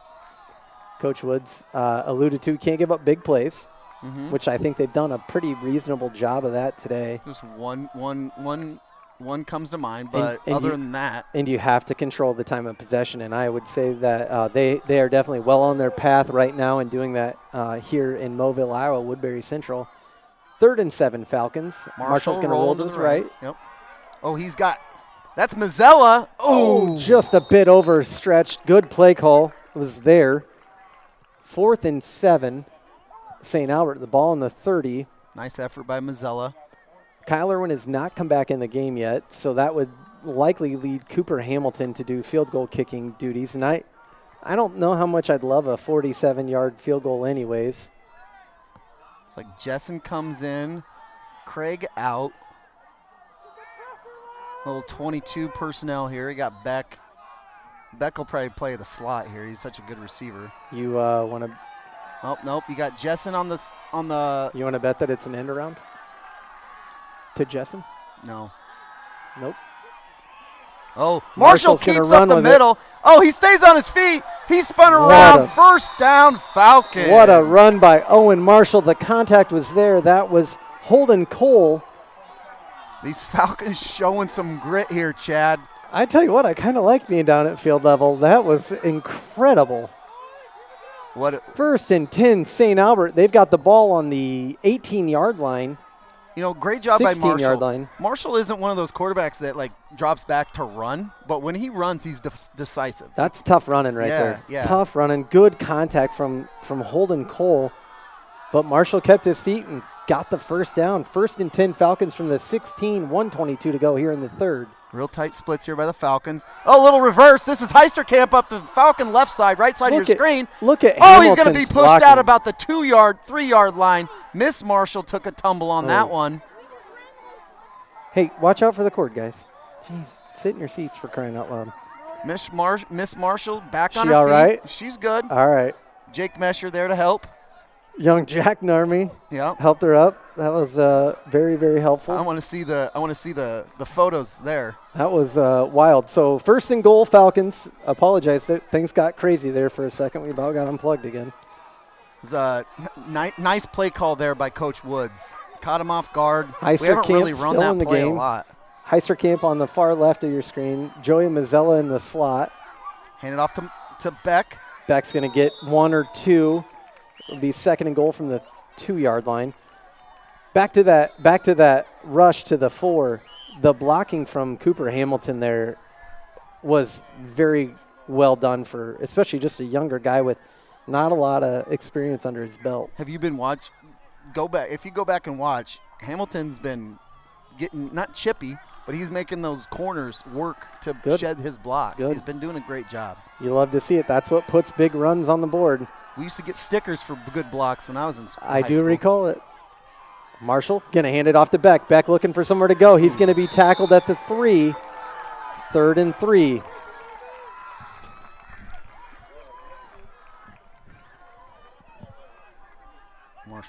Hamilton. Okay. Him and Hamilton and Vershaw having a little battle over here. That's going to be it for the Falcons here. That was a fast third quarter, in Chad. the 3rd. That was a fast third quarter. 14-7, Woodbury Central leads. Falcons have a huge 3rd and 3 coming up from the 3-yard line, and unfortunately, it's not coming into your living room. We're going to see it from behind. Hey, I said that when we kicked off this half. I said I'd love to see a Falcon touchdown. A lot of credit to these officials. They've done a nice job tonight. I think we'll have Charlie. I think we'll have some good shots from that possession right there. This has been fun. Mm-hmm. All right, let's see if we can't pull some scores here while Coach Woods dials up the touchdown play. Well, they're gonna walk about 100 yards away from us and finish this drive. Clarinda up 27-0 on I-35. Underwood has taken a Turo. Yeah, that is Turo. Nice pull. Underwood has taken a commanding 28-7 lead over Shenandoah in the 4th quarter, so there is a glimmer of hope on the cover. AHSTW can't forget the W, Jess. No. Getting hammered by Trainer, 22-0 in the third. Red Oak rolling towards a victory, 26-6 in the third. Good on you guys, Red Oak. Nice job. We had our preseason scrimmage against them. Good to see them. Harlan up 35-21 over Creston. What's Creston like? Is that a good? No. Neither Okay. of those teams are having right. the year that they wanted. It's ACGC so- and Riverside tied at 36. It's so odd seeing Harlan not on top. You know. Things you hate to see. Well, I mean, it's just weird. All right, Third and goal. tight splits again by the Falcons. We got Beck in the backfield. Marshall keeps. Here we go. Falcon touchdown. That's a Marshall keep right up the middle. 3-yard run by Marshall. Touchdown Falcons. 11:54 here to go in the fourth, and we are an extra point away. And this is where it gets interesting. Cooper Hamilton is in to kick the extra point. Kyle Irwin unfortunately left a little bit ago with an injury, has not returned. Couldn't tell if it was a wind knocked out of him, rib, shoulder. I don't know what it is. Hopefully he's okay. Let's see what Hamilton does here. Oh, he missed it. Missed it right. Falcons trail by 1. That's tough to bring a kicker in cold like that. Falcons trail by 1. It wasn't going to matter anyways. They were going to have to score to win this game, so nothing changes. Falcons will kick off. That was close. He didn't miss that by a lot. It was close. Great drive by the Falcons. I don't know how much. Was there only 2 possessions in that quarter? Falcons had 2 possessions. Okay, 3 possessions And Woodbury total. Central had 1 possession. Wow. So, I'm not as good as Matt Madsen at keeping statistics, but I would venture a guess that the Falcons possessed the ball well over half of that quarter. Oh, at least. Yeah, we're out here in the elements. You know. I'm getting cold. Yeah. I threw my sweatshirt on early. I've been bringing my sweatshirt to every game. It's the first time I've actually needed it. So, and I was saying when you were gone, Chad, at halftime, pretty good sized Falcon or St. Albert crowd tonight. I think if this game's played a month from now, I think you see a lot less. It gets cold up here. You feel it. I would agree with that. It was like 90 when I left town. Yeah, it was nice. It was nice. All right, Hamilton set to kick. You got Jaden Lloyd and Butler back to receive. Look at that number 44 he's a sophomore. Carter Wright, 6'2", 205. He's a big boy. Big dude. Hamilton kicks in the direction of Butler. That's going to sail into the end zone. That's a great. And he is mad he missed that extra point. That's a great thing for the Falcons, though. That's it. That's, again, when you think about the things that are different from last year. Those special teams. You don't really want a return there. No. You know, this is not like the NFL where you get penalized by kicking it out of bounds. You know, just kick it out. Save a hit on everybody's body. You do get penalized for kicking out of bounds. Not additionally, though, to kick it out of the back of the end zone. Yeah. So the Wildcats take the ball over on the 30-yard line. It's 1st and 10. Falcons need to stiffen up here. 11. You probably just said that. 11:54 to go here. All right. For sure, Butler on his right on your screen. He drops back to pass. He's going to sling it towards the middle. That's caught by Monk, the leading receiver. He's wrestled down by, looks like Jessen. Adrian Jessen, yep. And I believe that's Monk's first, maybe second. That's Mazzella. Was that Mazzella? Yeah. First or second catch of the day, you know, so that's good defense, second catch.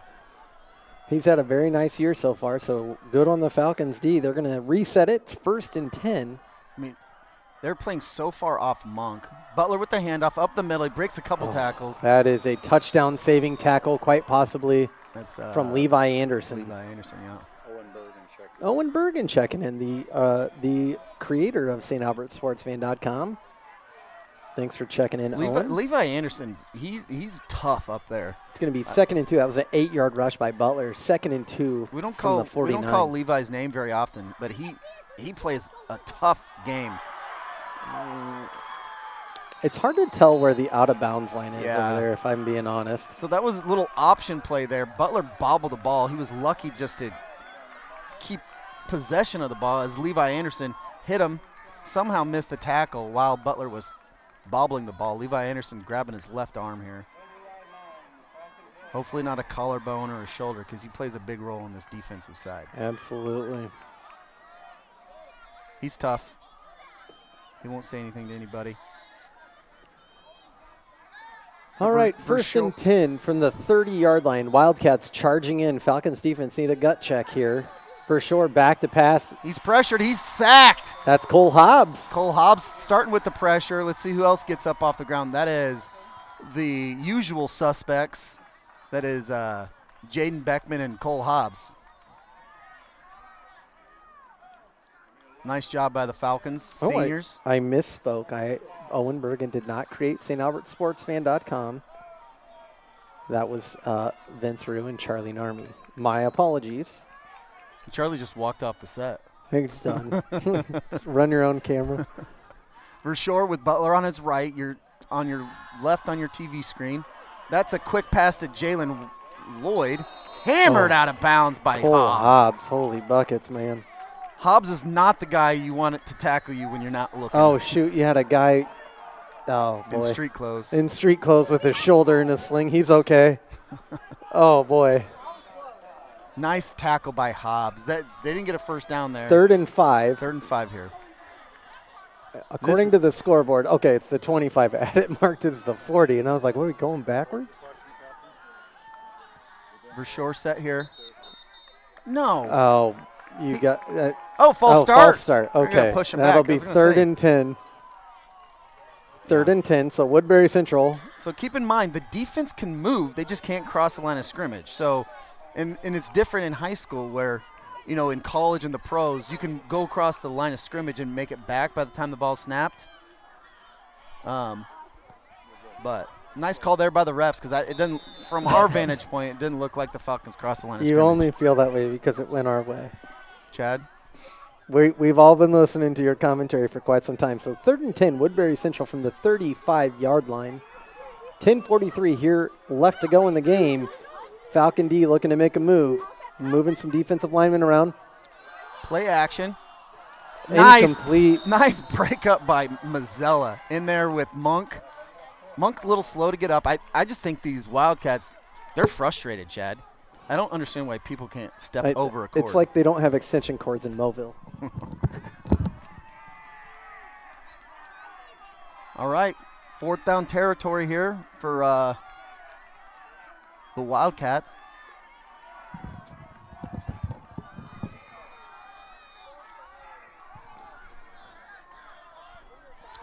Big play here. For sure. Chucks it deep. He's got number 7 open, way off target. Falcons will hold. Falcons will take over at their own 30-yard line. As I realize the camera's on me.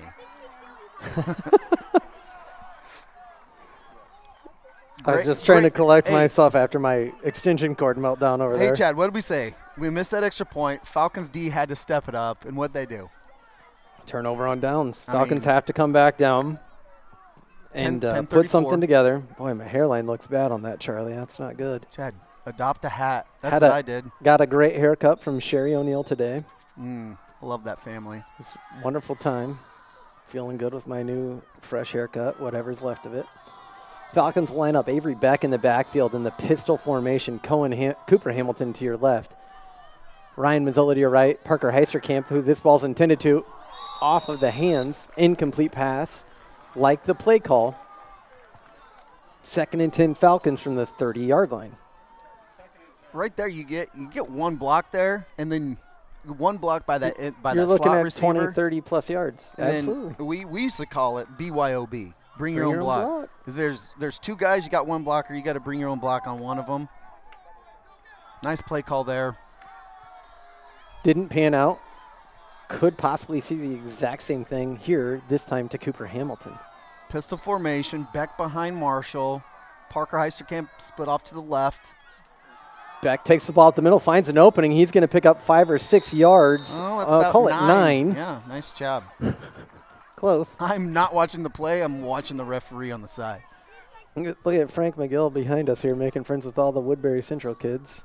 That's what this is all about. Yeah, saw him playing a little pickup football game over there. which has kind of been outlawed by at St. Albert after a couple broken arms. That number 58 is a tall kid too, Chad. 6'3", 58? Yeah. For Woodbury? Yeah, the left end there. Brody Bremer. Oh, Third and little 2. hitch by. Oh my gosh. Off the hands of Hamilton, falls incomplete. It'll bring up a 4th and 2. You'd think Hamilton's going to come back and punt this ball. 9:49 here to go in the game. 4th and 3. Call it a long 3. Tough possession there by the Falcons. 2 drop passes right in the breadbasket by Marshall. Marshall can't do anything better there. 9:49 to go here in the 4th. Falcons trail by 1.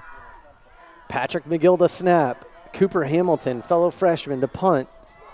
Ball's marked at the 36. Good snap. Here comes the punt from Hamilton. It's end over end. Wobbly punt to Zach Butler, who fields it, met by a host of Falcons. Cole Hobbs. 30-yard line. Oh, nope. It's going to be Cohen Hamilton on the tackle. Nice punt there by Hamilton. Flips the field. Woodbury Central, Wildcats on the ball at the 35-yard line, 1st and 10. Let's see if the Wildcats try to kill some time here. They, for leading by 1 in the 4th quarter, they threw a lot on that last possession.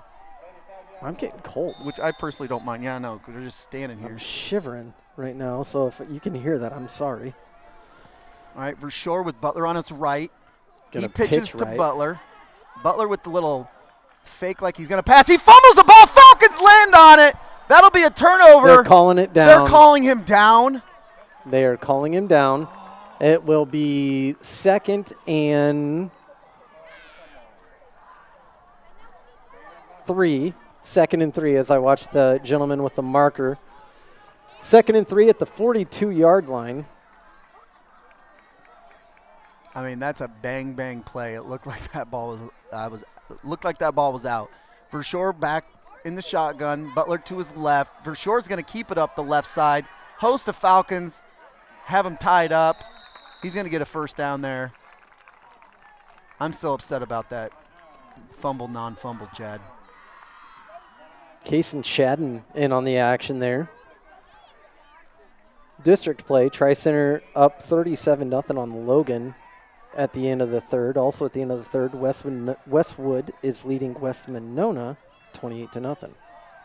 And Kingsley Pearson is putting it on Hartley Melvin Sanborn 40-6. Falcons cause a turnover here. I feel it coming. It's been brewing for a while, Chad. Little miscommunication there. I think Butler was supposed to take a handoff. Shadden with the tackle there. Did you see that? Yeah, Okay. yeah. It looked like a mix-up. You got a sophomore quarterback. Keep that in mind. It looked like a mix-up between the quarterback and the running back there. And Verschoor is. It'll be a loss of. Verschoor's got his 4. hands on his hips, Chad. He's huffing and puffing. He's taken a lot of hits. Well, he today. hasn't come off the field. He's playing cornerback and obviously quarterback. I think it's 2nd and 14. The scoreboard has it at 2nd and 4, but I believe it to be 2nd and 14. You'd be right. Loss of 4 there. Uncertain. Verschoor with Butler on his right. Once again, the cord gets tripped over. Full start on the offense. That'll push So that'll him back. put it 2nd and 19. I am just at a loss at the amount of people that trip over this cord. I'm starting the shivers over here, Chad. I'm sorry, it's contagious. I'm getting cold. 2nd and 19. Woodbury Central moving in the backwards direction. Were they undefeated until the Dome last year, Chad? I believe they were, yes. Okay. Verschoor takes the snap. He's going to drop back to pass. He's looking deep. Nice coverage there by Parker Heisterkamp. That pass was intended for Jaden Lloyd. He's been Who's targeted. had He's had a great game. I bet he's had double-digit targets tonight. He's had a really nice game. They really like this kid. Lloyd just a sophomore, so you would imagine Verschoor and Lloyd have probably played some catch in their time. Both Are they both sophomores. Yep. Okay, that makes sense. But is it like is this like a county school? Like I don't like. It's hard. Like no, I don't know where. Like Woodbury County is a pretty big county, Okay. landmass wise, but Sioux City is to the east or the west of us here. All right, Vershaw drops back. He's looking. Pressured. He's flushed out. That could have been a hold there. Verschoor's going to pick up the first down, track down. There's no way that he's in bounds. He's out of bounds. Look at the line judge way back there. Marks him out at the 27, 25 maybe. I'm going to ask you a question, and I don't like to be critical here, but how does he even see that yard, the yard of where he stepped out from 20 yards behind the play? I don't know. At any rate, it's 1st and 10 for the Wildcats.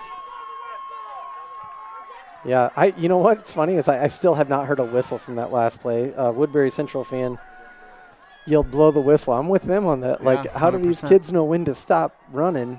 Credit to Vershaw. He kept going there. Vershaw going to hand it off to Butler. That is Butler. Yeah, it's Butler taken down after about a 4-yard gain. It'll be to 2nd the and 6. 7:02, 7 minutes to go. 2nd and 5 probably. Falcons, it's gut check time for them. They're going to have to put a stand together. And if you're Coach Woods, do you think about taking a timeout? No. Just to give your guys a rest? Well, it depends. If they start running it down, which I don't think they're doing right now. That's handed off to Butler. Hold them up. Touchdown, Woodbury Central. So this extra point's going to become rather important. Yeah. Woodbury Central takes a 20-13 lead with 6:34 to go in the game. The last extra point that was attempted just snuck over the goalpost. Almost here. hit my knee, Chad. It did not. Almost hit my knee. That was close, though.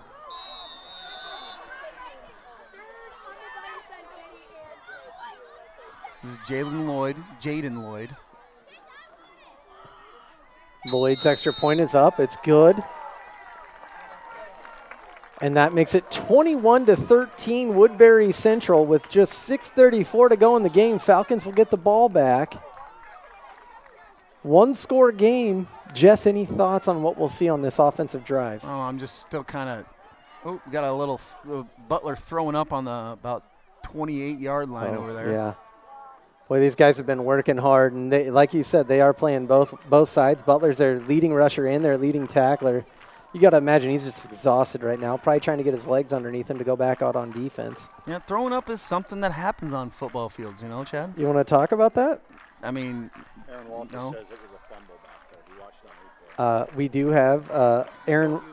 We do have a friend who has watched the replay, and due to the phenomenal camera work, it is quite obviously a fumble on that play.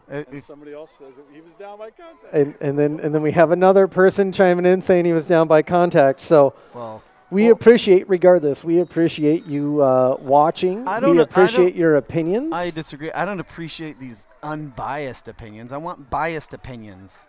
Tell me it was a fumble. You're providing us that. No. What do you need anymore?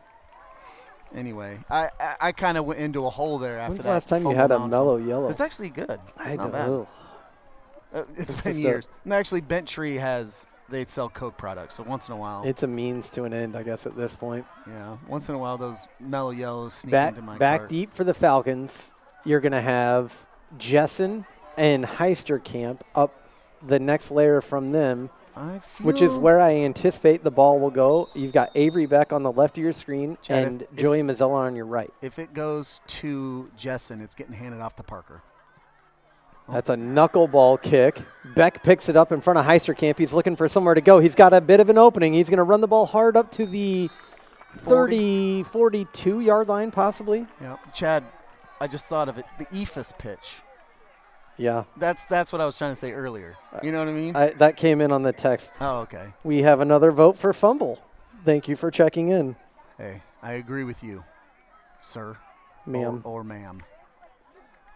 Anyway, Falcons take over here, 38-yard line, 1st and 10, 6:29 to go. Falcons trail by 8 points. Falcons in this game A lot of game to play. Your offensive line, left to right, Jack Burt, Sawyer Sheffield, Look at Cohen Hamilton, Holden Cole over there. Split off. Luke to the right Sundberg, and Jaden Beckman. That's going to be Beck over the right side of the line. It's going to bring up a 2nd down and 8. Ball's marked at the 38-yard line. Tough yards there by Beck. Thanks to Renee Coughlin for checking in. Matt Coughlin, Jake Mesher handling statistics over there for the Falcons. What, Nelson doesn't? Justin Nelson doesn't travel? I don't know if maybe he had something going tonight. Beck behind Marshall. Marshall back to pass, plenty of time. He's got Heisterkamp open on the sideline. And that's a comes catch. Down with it, And right on the sideline, could be and the another late hit. 15 yards.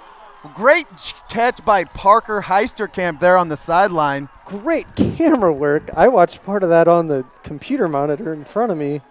Falcons are cooking now. Nice throw. Heisterkamp is up, and he's good on that. That was absolutely a late whistle, or a late hit. To give the Woodbury Central guy a little bit of credit, there wasn't a whistle there until the late hit. Well, that whistle doesn't blow as soon as they touch the out-of-bounds mark, but It should. Yeah. It should. Are they picking that up?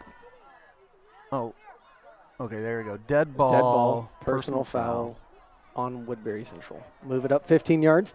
That's going to give the Falcons the ball at the... They're down on like the 10, aren't they? I'm waiting for the scoreboard update. It's 1st and 10, regardless, at the 12. 1st and 10 at the 12-yard line. Falcons are in business, trailing by 8 here. 5:44 to go. Huge chunk play there by the Falcons. This one's going to be... Can they punch it in? Avery Beck.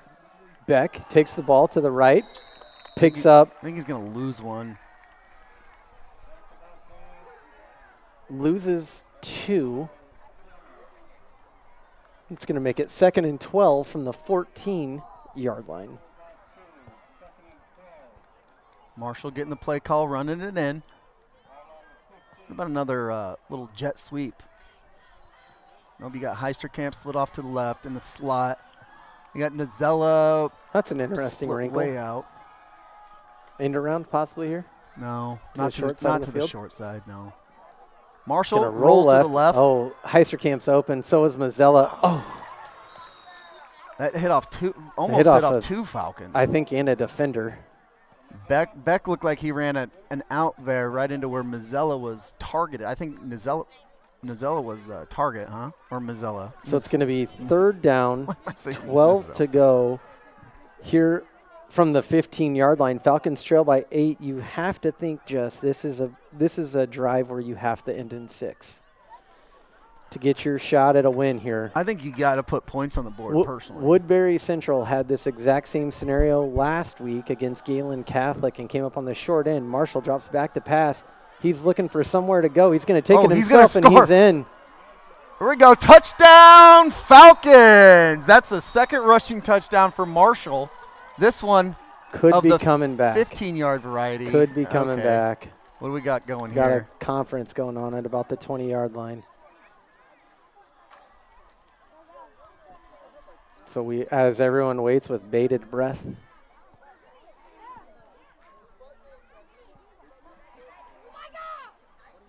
What are they going to do here? They are not going to do anything? I'm uncertain. You could hear a pin drop in this stadium right now. Yeah, it's quiet. You can hear a pin drop on this broadcast chat. I think what they might be discussing, if it was a hold, did he have the first down before or after the hold?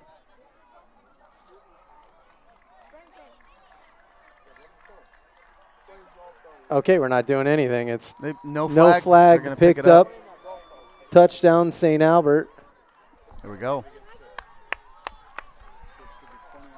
So Falcons going for 2 here. Falcons going for 2, down 21-19, 4:52 here to go in the 4th. Marshall runs in the play. What do you like here, Chad? You know what I like is I like that quick pass to the outside, try to get upfield. We've seen that with success with both Hamilton and Heisterkamp. Play action, Paben Craig. Oh, Heisterkamp on the end around. Oh, he's brought down by his jersey. I think he's thinking he got face mask there or something. He's got something wrong. Awkward tackle. Heisterkamp got close. Falcons trail by 2 here in Moville. 4:51 to go. Trailing by 2, 21-19. A lot can happen. A lot of game to go here. Hamilton will kick off. Falcons still have 3 timeouts. It's kind of a question. 3, yes. Yeah, okay. 3. The score bug says 3. Coach Woods talking to the official, wants to get an explanation probably on that tackle. It looked weird. Falcons trail by 2. The missed extra point on the second touchdown forced the Falcons' hand there. So you need a defensive stop. Yep. And really a district setting drive to win this game. Yeah. Well, maybe a little redemption shot for Cooper Hamilton. This is Wildcats haven't really tried to play the possession game, or they haven't worried about the clock at all. They just run their offense this whole fourth quarter. So we'll see if they change up their play calling, because they're chucking the ball. They've thrown the ball, probably more than any team we've seen. And it's odd for me with such a big back. Hamilton to kick off, back deep for the Wildcats. It is Lloyd and Butler. And see if Cooper can put this out the back of the end zone. Butler's does not let it get into the back of the end zone. He's going to return it. Gets it off to the left side. He's going to be tackled by a plethora of Falcons. Jess, you've been calling for a turnover. Now would be a great time for such. It just feels like one's just coming up. Oliver Uronic on the tackle. Yeah, sorry to the defenders. It's really hard at this angle to identify who's climbing off that pile last. See if this Falcon defensive line can keep it up, hold up that offensive line, keep some pressure on Verschoor when he does drop back to pass. Okay, they got another vote for fumble, by the way. So we got twins off to the offensive left side and a single receiver on the offensive right side. So looking for a kill shot possibly here. Nope. This is a quarterback run. He's hammered. Was that Levi Anderson coming up on the Levi Anderson, Sawyer Sheffield. Yep. It'll bring up 2nd down and 8. That was a gain of 2. Woodbury Central's got the ball at the 28-yard line. And if I'm the Wildcats, that's what I do. I pound it. Yeah. I give it to Butler. Pound it with Verschoor. Play action. Make the Falcons use up their clock timeouts. running.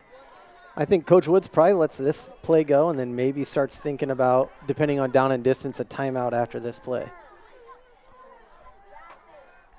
Verschoor takes a snap in the shotgun. It's going to roll right. He's going to pitch it to Butler. Butler's met by Levi Anderson, who does make the tackle. Inbounds.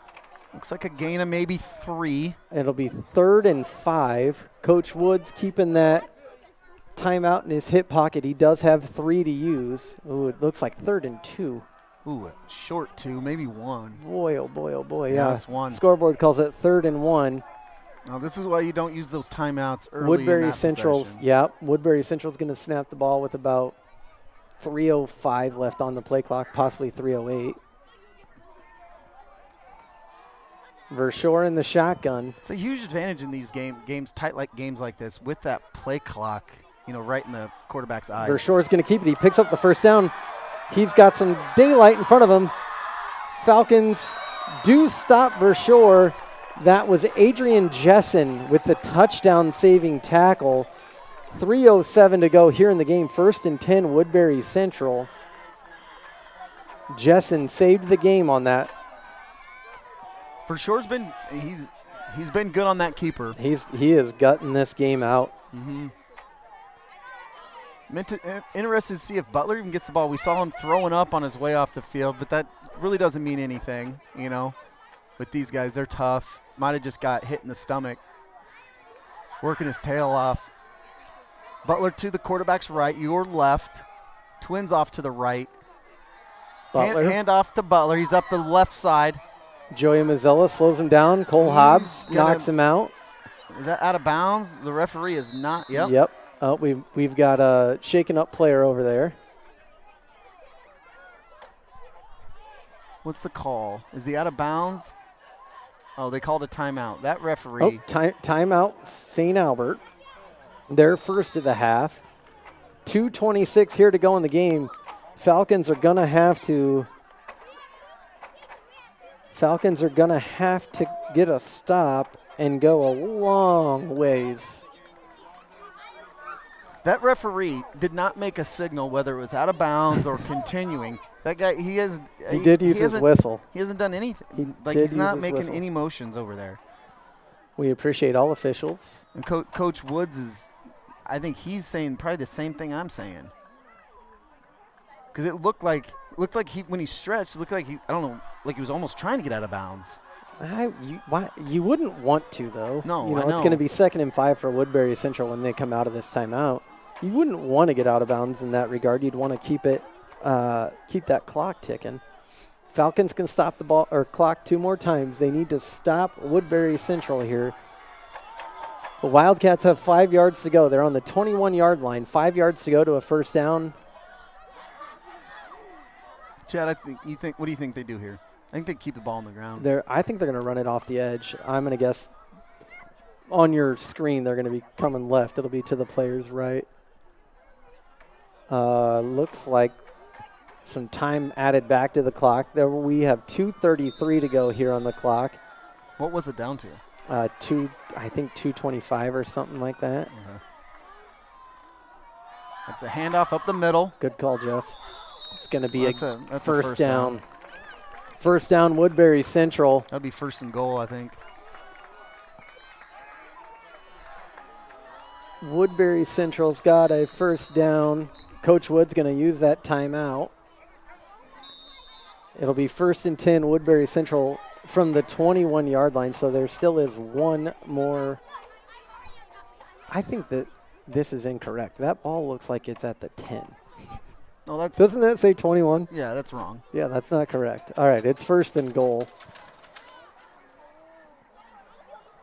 Can the Falcons keep the Wildcats out of the end zone, maybe generate a turnover here? That's going to be what it has to take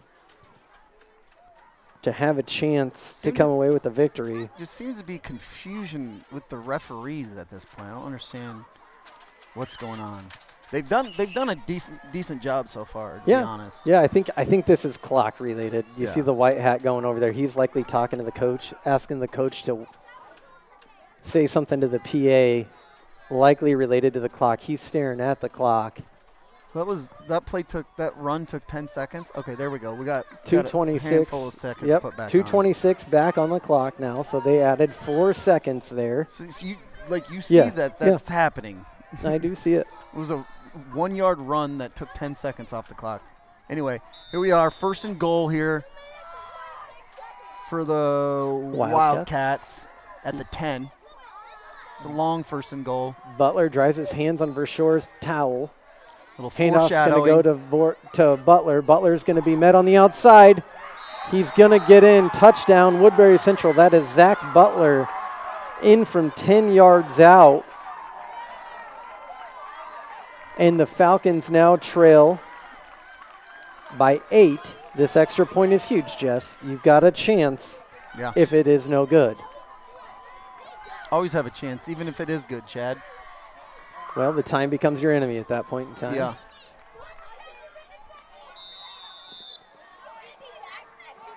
Your edge rushers here are going to be Cooper Hamilton and Parker Heisterkamp.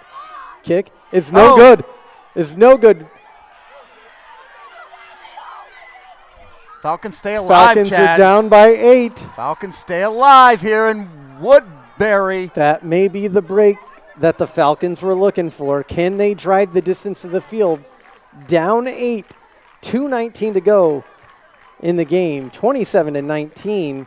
We'll see what happens next. This has turned into a very intense situation here. I wish we were on the other end zone. I do too.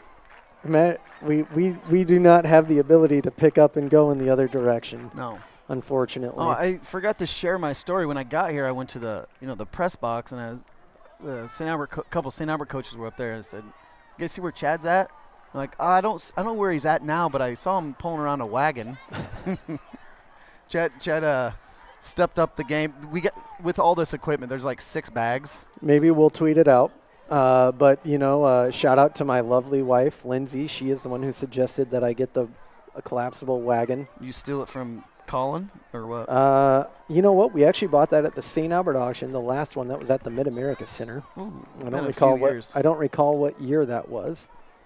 So it's been around for a while. But if you go to any club baseball or softball event, you see folks just hauling all their days worth of junk around in a wagon. Mm-hmm. So we kind of stole that from them. I think we do that like when we go to Florida with beach, like just carrying everything on the beach. It was nice. Yeah. Honestly, did not find there to be any issue there. So I was trying to make fun of you, and you just kind of put logic to it. And deep for the Falcons. Jessen and Heisterkamp. The up backs are going to be Avery Beck and Joey Mazzella. They've been kicking it short. I would almost flip Parker and Avery in this situation just to put some speed to it. Well, he doesn't have a leg. He's almost. That's going to go directly to Avery Beck. Beck's going to take it up the left side, looking for somewhere to go. Breaks a tackle. Cannot break the second tackle. He's going to be down at about the 40-yard line. Good return. Good starting field position for these Falcons. 2:13 to go. 1st and 10 from the 34, according to the scoreboard. Chad, you're doing a great job tonight. You too, Jess. This is a lot of fun. Is it? We should do this again. This is probably my last away football game that I'm broadcasting. We'll see. Don't like that. Final from Kingsley. Kingsley Pearson beats HMS 40-12. Tri-Center up 37-0 on Logan, and Westwood up 38-8 with 1 minute to go over West Monona. Tri-Center's homecoming, I think. Is it? Yeah. Sets up a huge matchup. There's a tight splits by the offensive line, really tight splits by Parker Heisterkamp, split off to the right side. Marshall evading some folks. He's going to launch it up to Beck. Oh, Adrian Justin catches the ball up the right side. He's going to score. Falcons with the 65-yard touchdown pass. First play of the possession. Minute 58 left. Falcons trail by 2. Wow. Chad, no cuss words were said. I'm so impressed with you right now. And if you're holding the ticket, that would be over the team total. You are now pushed into the glory days. Congratulations on your over ticket. Falcons trail 27-25. 2-point conversion to come here. Wildcats are stunned. They didn't think they were playing this Falcon team. Falcons do have, I believe, 1 timeout left. Let's see. I like a Paben Craig little rollout here. Marshall back to pass. Okay, that's going to be a false start. Moving back 5 yards. Make it a little tougher, but give the Falcons a little bit more room. We're going to throw the ball anyway. Great job by Marshall. Great job by Jessen on the scramble drill, just getting deep. 27-25. St. Albert with a 2-point conversion staring them in the face to tie this game up. What are you laughing at? I'm laughing at the fact that he scored, and then the first thing that you and I did was give each other a high five. Oh, I didn't even realize we did it. I was just minding my my mouth. You know what? There might be a lot of people watching, so they all appreciate you not dropping a swear word. Chad, half the people were hoping that I did, so they could give me grief. You've got Jessen and Heisterkamp in the slot, Mazzella and Hamilton out wide. Marshall drops back to pass, looking for somewhere to go. It's collapsing around him. He's going to throw it up. It's caught! And it's caught! Falcons tie it up with a minute 58 to go. Who is that? Don't know. Is that Jessen again? Number 7? Or was that Parker Heisterkamp? 2. Parker Heisterkamp. Okay, there it is. Parker Heisterkamp with the 2-point conversion. That 2-point conversion came from the 8-yard line, and we are all tied up with 1:58 to go, 27 all. Jesse had to go to the bathroom, so I'm going to hold down this. I'm going to be joined by Charlie Narmy. He must have really had to go pee. because the bathroom is nowhere near here. So I'm now joined by 1997 graduate Charlie Narmi. Charlie, welcome to the broadcast. Chad, that's 2 years of program development built up, and that's belief. Obviously, got to put in the time in the weight room. You got to do all the work. You got to do all the practices. But this entire game, St. Albert has believed. I don't know if we can get a shot at Coach Woods, but you can tell he is cool as a cucumber. CJ Gradeville, the special teams coach, giving instruction to Cooper Hamilton. I would guess, and I was not a kicker, but I would guess he's probably saying, hey, try to boot this out of the back of the end zone if you can. 100%. As you guys said, though, it is getting slick. It was about 88 earlier. It's getting slick. Kicker's got to be careful of his plant foot here that he doesn't slip and fall. All tied up 27 to 27, 1:58 to go. Cooper Hamilton, the freshman, here to kick things off. And it's away, angled towards the end line. That's going to touch. Butler will pick it up. He'll return it from about the 7. He's going to be met by a couple of Falcons. He's going to be down at about the 30, will be my guess, probably the 35. Falcons just have to make sure nobody gets behind them. And the D-line's got to apply a little pressure. So Woodbury Central takes the ball over at the 29-yard line, 1st and 10. Wow, that was a heck of a sprint from young Jesse Shea. They kicked the ball off, and the Woodbury Central has the ball at the 29. Don't breathe heavy into the microphone, please. Charlie just said, don't let anybody behind you. I think that is very sage advice. Woodbury Central goes wide. This is number 2. That's Monk. Monk with the ball. He's going to be pushed out of bounds at about the 38-yard line. Huge play from Woodbury Central. 1st and 10 Wildcats with 1:43 to go. Levi Anderson pushes him out, saves the end of the game, at least momentarily. Now, the other thing, Jess, is we have seen Woodbury kick they don't 4 extra points or attempt. They got to be inside the 10 to make a field goal, I think. I would agree. They're going to need a touchdown here. That's handed off to Butler. Butler is going to be met by a couple of Falcons, including Jaden Beckman and Cole Hobbs. There's no timeout count on the scoreboard. Woodbury Central has 3. Okay. That was a gain of 5. 2nd and 5. Just that was a heck of a sprint. Military days kicked in there. Oh, yeah, I'm way out of shape. 2nd and 5. The clock is ticking as we pass through the 120 mark. Vershaw is going to hand it off again. Contained by the Falcons. Oh! Falcons got the ball. That's finally told you it was coming, Chad. Falcon ball. You called it, Jesse. Who picked that up? I think it was Levi. Was it Levi or Jaden? I can't tell. It doesn't matter. Green and gold. What a turn of events. So the Falcons have 1:11 to go, 1 timeout, tie game. Shock and awe here. You look to our left, and the Wildcat faithful are in a bit of a state of disbelief. Again, just to reset things for you, Woodbury Central, one of the top-ranked teams in the state of Iowa in Class A football, and it is just stunned silence here right now as the Falcons have the ball, 1st and 10 from the 27. Now, you've got 1:11 to go. The thing that absolutely cannot happen under any circumstances is a turnover. Timeout, Woodbury Central. They're down to 2. That's probably a good call by the coach there. A lot's happened in the last 5 minutes here. 71 seconds left. Falcons tied. What a turn of events. Two timeouts. 2 timeouts remain for Woodbury Central, 1 for the Falcons, we believe. What's Coach Woods saying here, Chad? I would imagine that he's probably telling them, hey, protect the ball. We're going to pass. If we're going to pass the ball, be confident where you're throwing. Read it. Make sure it's a good toss. And if we're going to run the ball, keep your hands inside. Does he have does he have a play drawn up? Yeah, I would imagine that he does. What I'd like to see is that quick pass.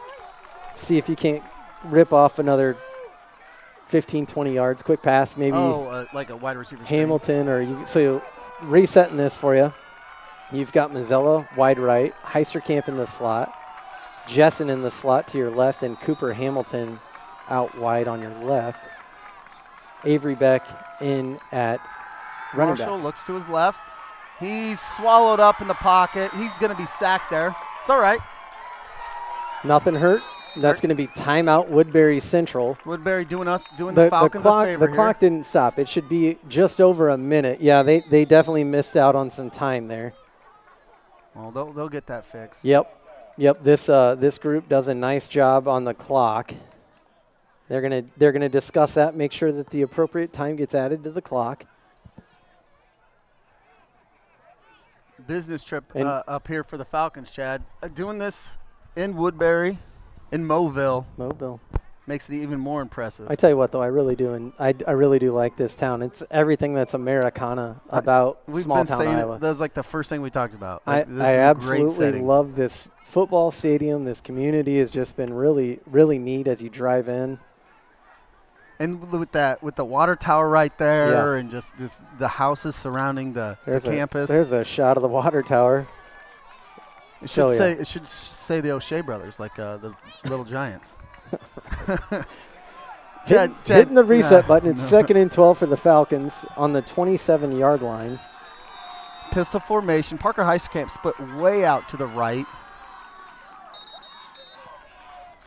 And that is going to be a false start on St. Albert, pushes them back to 2nd and 17.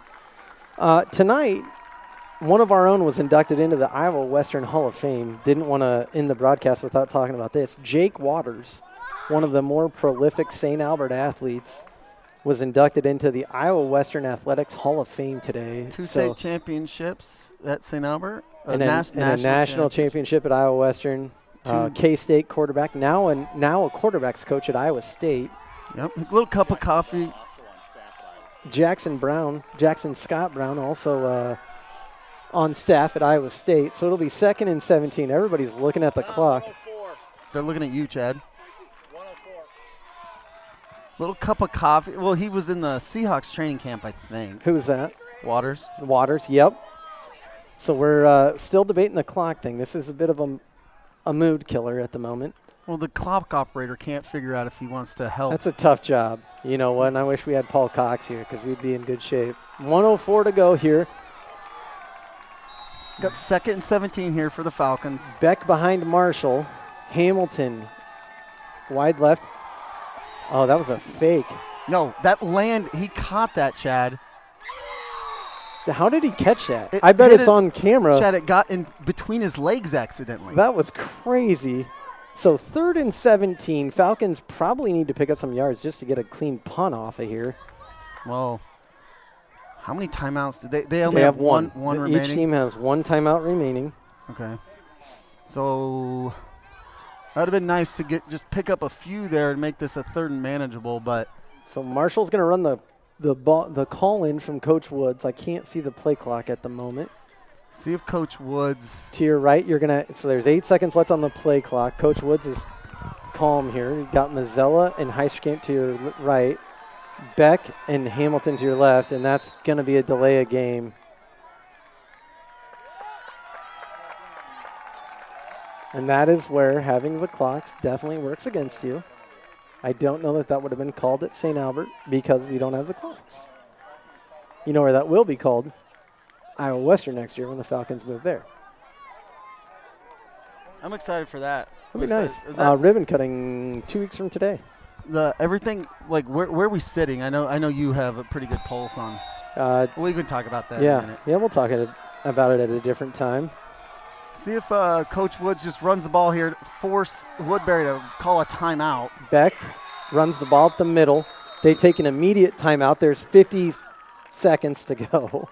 That makes them burn a timeout. So they'll start their possession with no timeouts, which I like that call there by Coach Woods. So a bit of a pressure situation here for the freshman Hamilton. He's got to get a clean punt off, push it deep, and then the Falcons are going to have to play really tough defense for 45 seconds to push this bad boy to overtime.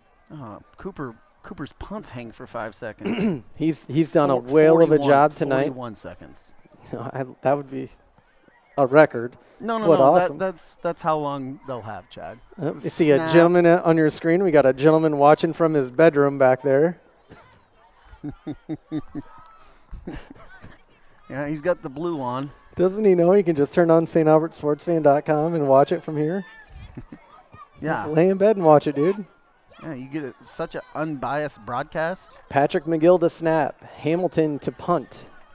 They are punting from the 20-yard line. Hamilton's been averaging about 40 or so per attempt. That'd push it back to, the other side of the field at least. Looks like Woodbury Central is going to bring some pressure here. Do they even have anybody back? Yeah, they do. Okay. Ball's back. Hamilton gets it off. He gets run into. No flags. Butler's going to fair catch it at probably the 45-yard line. No flag there? That happened right in front of the official. Hamilton a little hobbled coming off the field. They didn't run the clock. This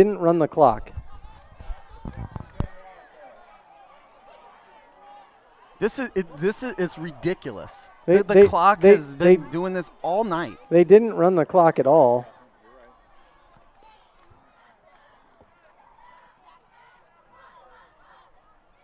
So how much do you take off of that?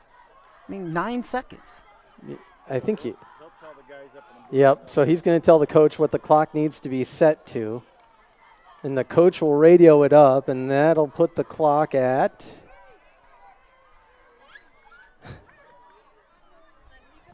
We all wait with bated breath. I think that's the second time I've used that. You got to be kidding me. They're saying that just took 5 seconds off the clock. I disagree with that. That's what do you call that? I call that home cooking. Home cooking. That is an inaccurate statement right there. That is. Looks like Hobbs showing a little Falcons got to play some D here. Vershore's going to keep it. He's met. There are no timeouts. What are they stopping the clock for? He stopped the clock at 40 seconds. As we pass 30 seconds left on the clock. I sound like a terrible homer, but it's frustrating.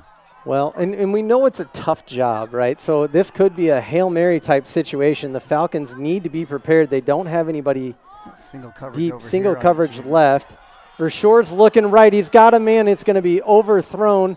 Incomplete. 13.4 seconds to go. The clock was stopped before the ball hit the ground. Vershore's limping. He's been beat up. He has just taken some.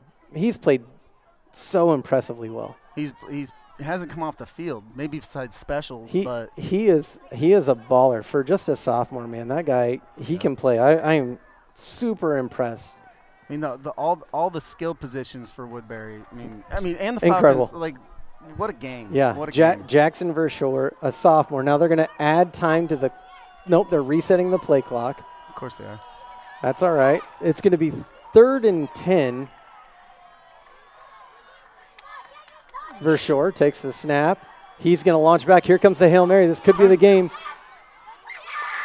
Heisterkamp. It's game over. Game over. Heisterkamp makes the tackle. There's three Spot the ball. Spot the ball. You've got to go spot the ball. There should be no time left on this clock. There should be no time left on this clock. It's supposed to run. What are they waiting for? Because he hasn't dropped his hand yet.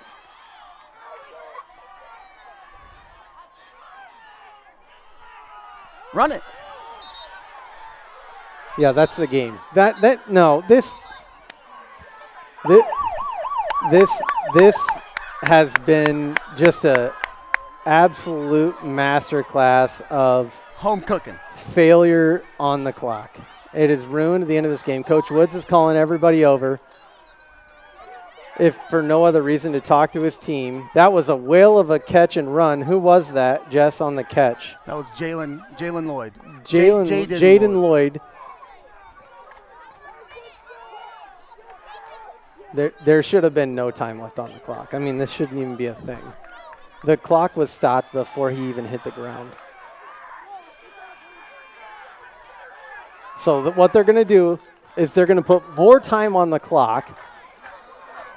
And this is not on the officials. This is not on the officials at all. They're doing their best. He said run the clock. Yep. Are they doing an untimed down? They don't get an Hey, untimed no one's down. even talked to Coach Woods over here. He has no clue what's going on. There's no referee over here. He may have told the boy. There are two sets of restless fans right now, and they're all directing their ire at the wrong people. This is not on the officials at all. So we are going to go back to 3.4. No, they're going 3.6. So they got more time.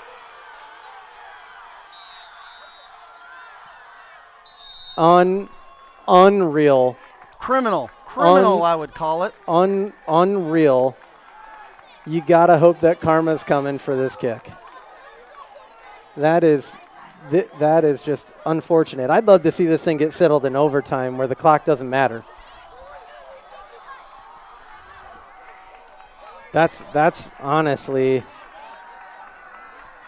what I'd like to see, but we'll find out. There's been some troubles on the PATs, and this is a little bit longer. This is from the 10, so this would make it a 27-yard field goal. Jess, who's kicking the ball? This is Jaden Lloyd again. Jaden Lloyd to end the game. If he makes this, Woodbury Central walks away with a win. It's right in front of us.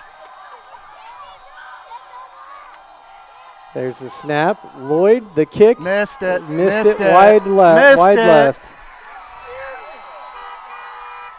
We'll go to overtime. Going to overtime. Falcons get another play because there's still minutes, a second left. They just they didn't run the clock. Oh, I know. They haven't been running it any time the crazy. Wildcats snap the ball. Here's the good news. The clock doesn't matter in overtime. Okay? It's so 10 yards? I believe so. Yeah. If we're lucky, Jesse, they're going to do it coming to us. Yeah. What's that? No, so do next period. We don't say final. It is not a final. It is tied at 27. Here, come on over here. We're getting our score bug sorted out. So go period here.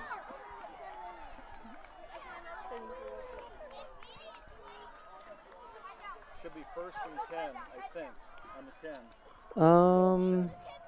Yeah. We don't have an overtime. On the score bug. So can you go back to 4th, Catherine?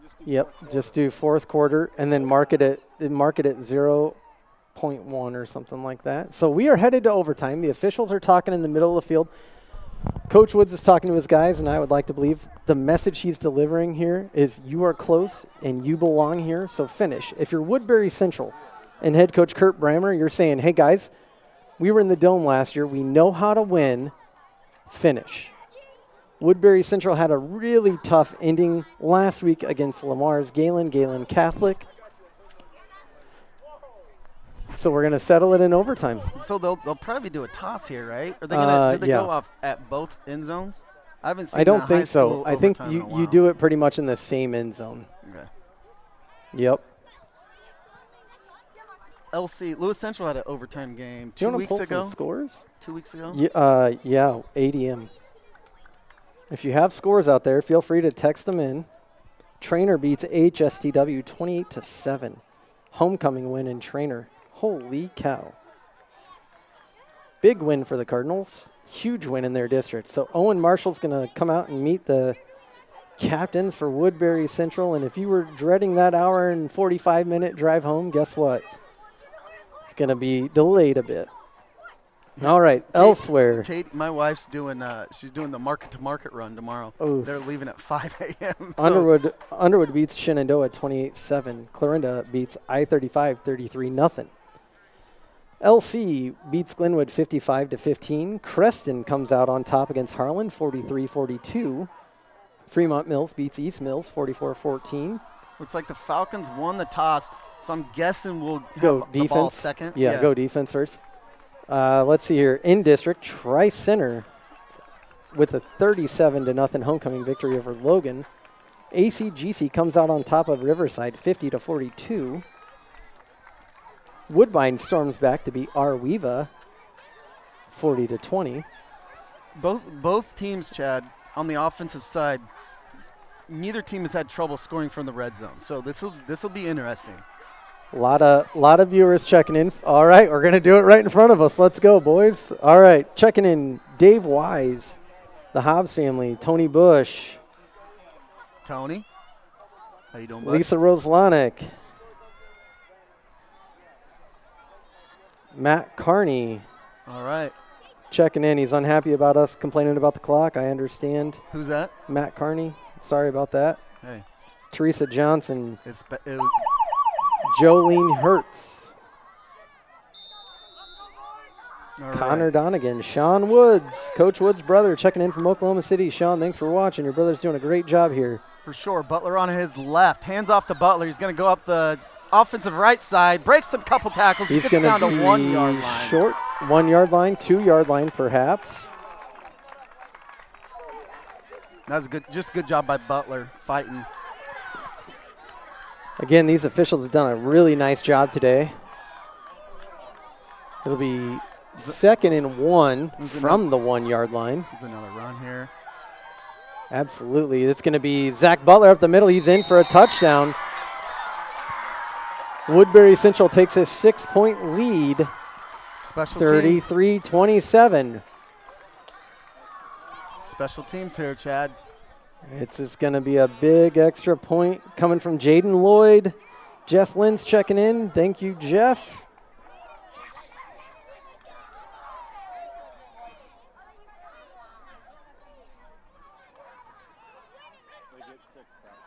Bennett Heisterkamp checking in. Luke Wettengale checking in. So here comes. I don't know that you go for. I don't think you kick the extra point anymore in overtime, Jess. It may be all twos from here on out. Oh, is it? So Woodbury Central. Admittedly, I don't know the rules of overtime. So let's see. We've got Verschoor and Zach Butler. Butler's going to be to Verschoor's left.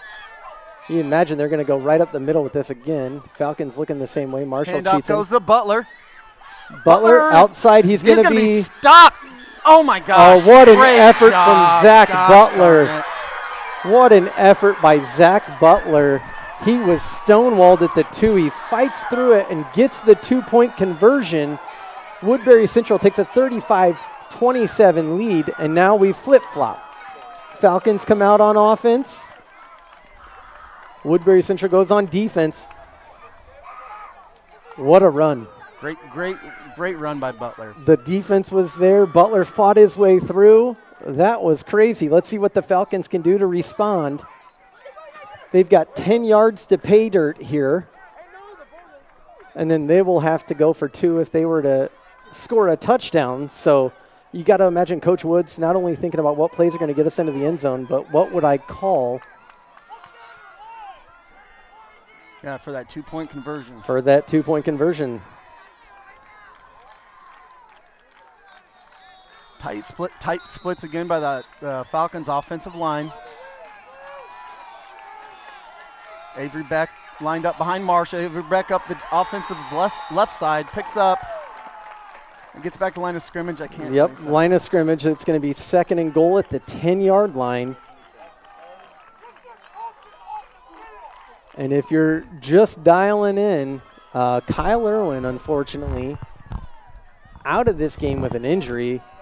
Avery Beck doing a great job filling in.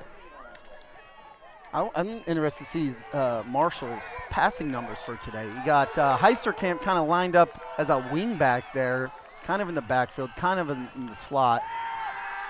Marshall back to pass, scrambles, finds Beck. Incomplete. Incomplete pass, knocked away by Holden Cole. That's the second really nice play that Holden Cole has made as a defensive back. Falcons have 2 plays to score a touchdown here. Again, winning that coin toss going into overtime is big. Getting the ball second turns into obviously 4-down territory for the Falcons here. Holden Cole with a great defensive play. Heisterkamp in the slot. On the outside, him will be Joey Mazzella. Cooper Hamilton on the other side. Avery Beck in the backfield. Fake to Beck. Marshall rolls out. He's going to be met by 2 Wildcats.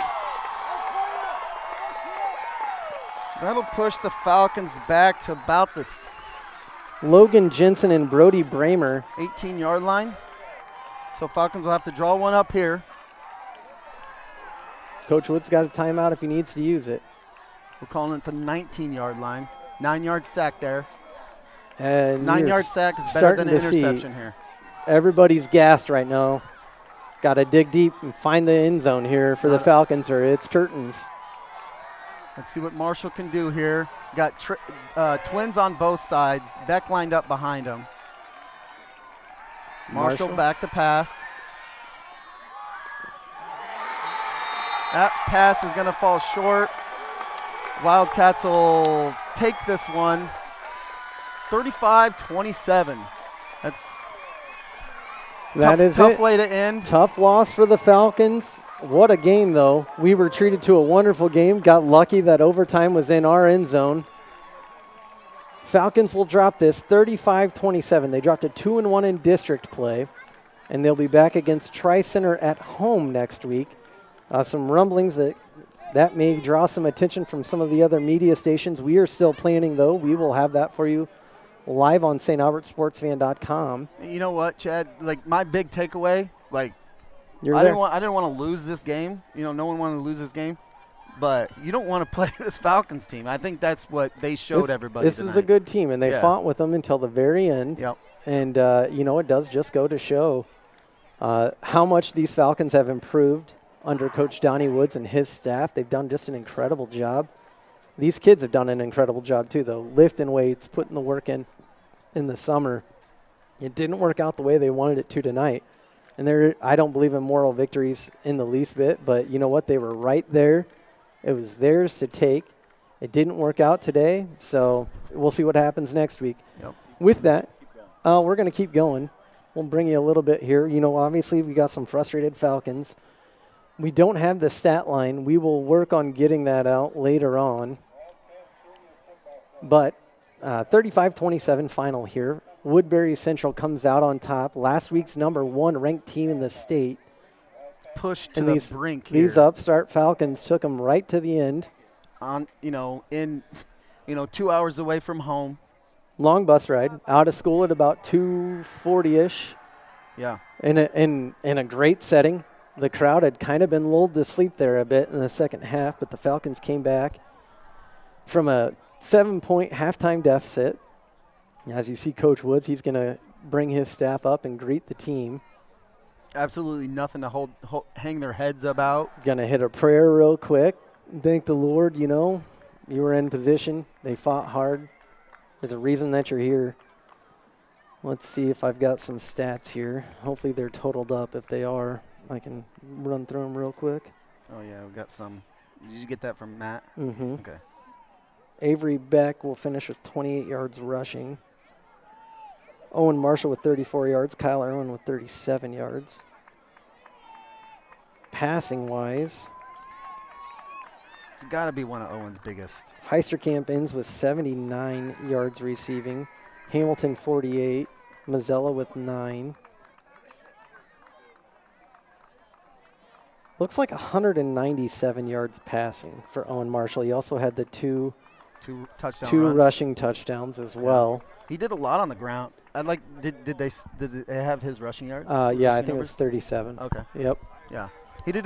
Marshall did a great job keeping plays alive, not making the big mistake. His maturity shows like more and more every week. Yeah, it really does. So, thanks guys. Thanks for coming. Good job tonight.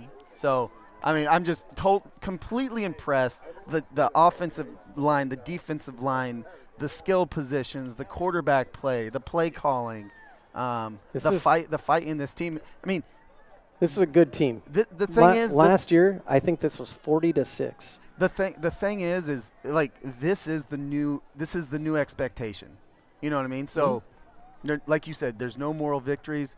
These guys will learn from it. We're on. To the next game. So you bet. And the next game is Tri-Center at home. Yeah, at Al Lieber. You did mention some rumblings. It sounds like KMA is going to be in town, but as always, you can tune in to either KMA if that's your flavor, but we'll also be there. We home? Yes, we are. Okay. Because are we done doing the 2 weeks away? Are we every other now? Coach Landon Marshall addressing the team. Chad, are we back every other home away? Yeah, Home away. yeah. Okay. Yeah, for the next 4, it's home away, home away. I won't be on the call next week. I'll be on the PA. So you'll Charlie and Matt should be back next week for that, possibly. We'll see what happens. We usually don't plan that stuff any more than about 5 or 6 days out, so we'll regroup on Saturday or Sunday, and we'll make sure that you know. But you will be, regardless of who's calling it, you'll be able to find it here on StAlbertSportsFan.com. Hey, when you see these kids out this week, tell them good job. Lift them up. They Make fought sure hard. Make sure you show the appreciation for how hard they fought tonight. Came a little short, but I tell you what, I would take this over a 40-6 game any day of the week. That's a good team. Like I said at the start of the game, they'll be playing well into the postseason.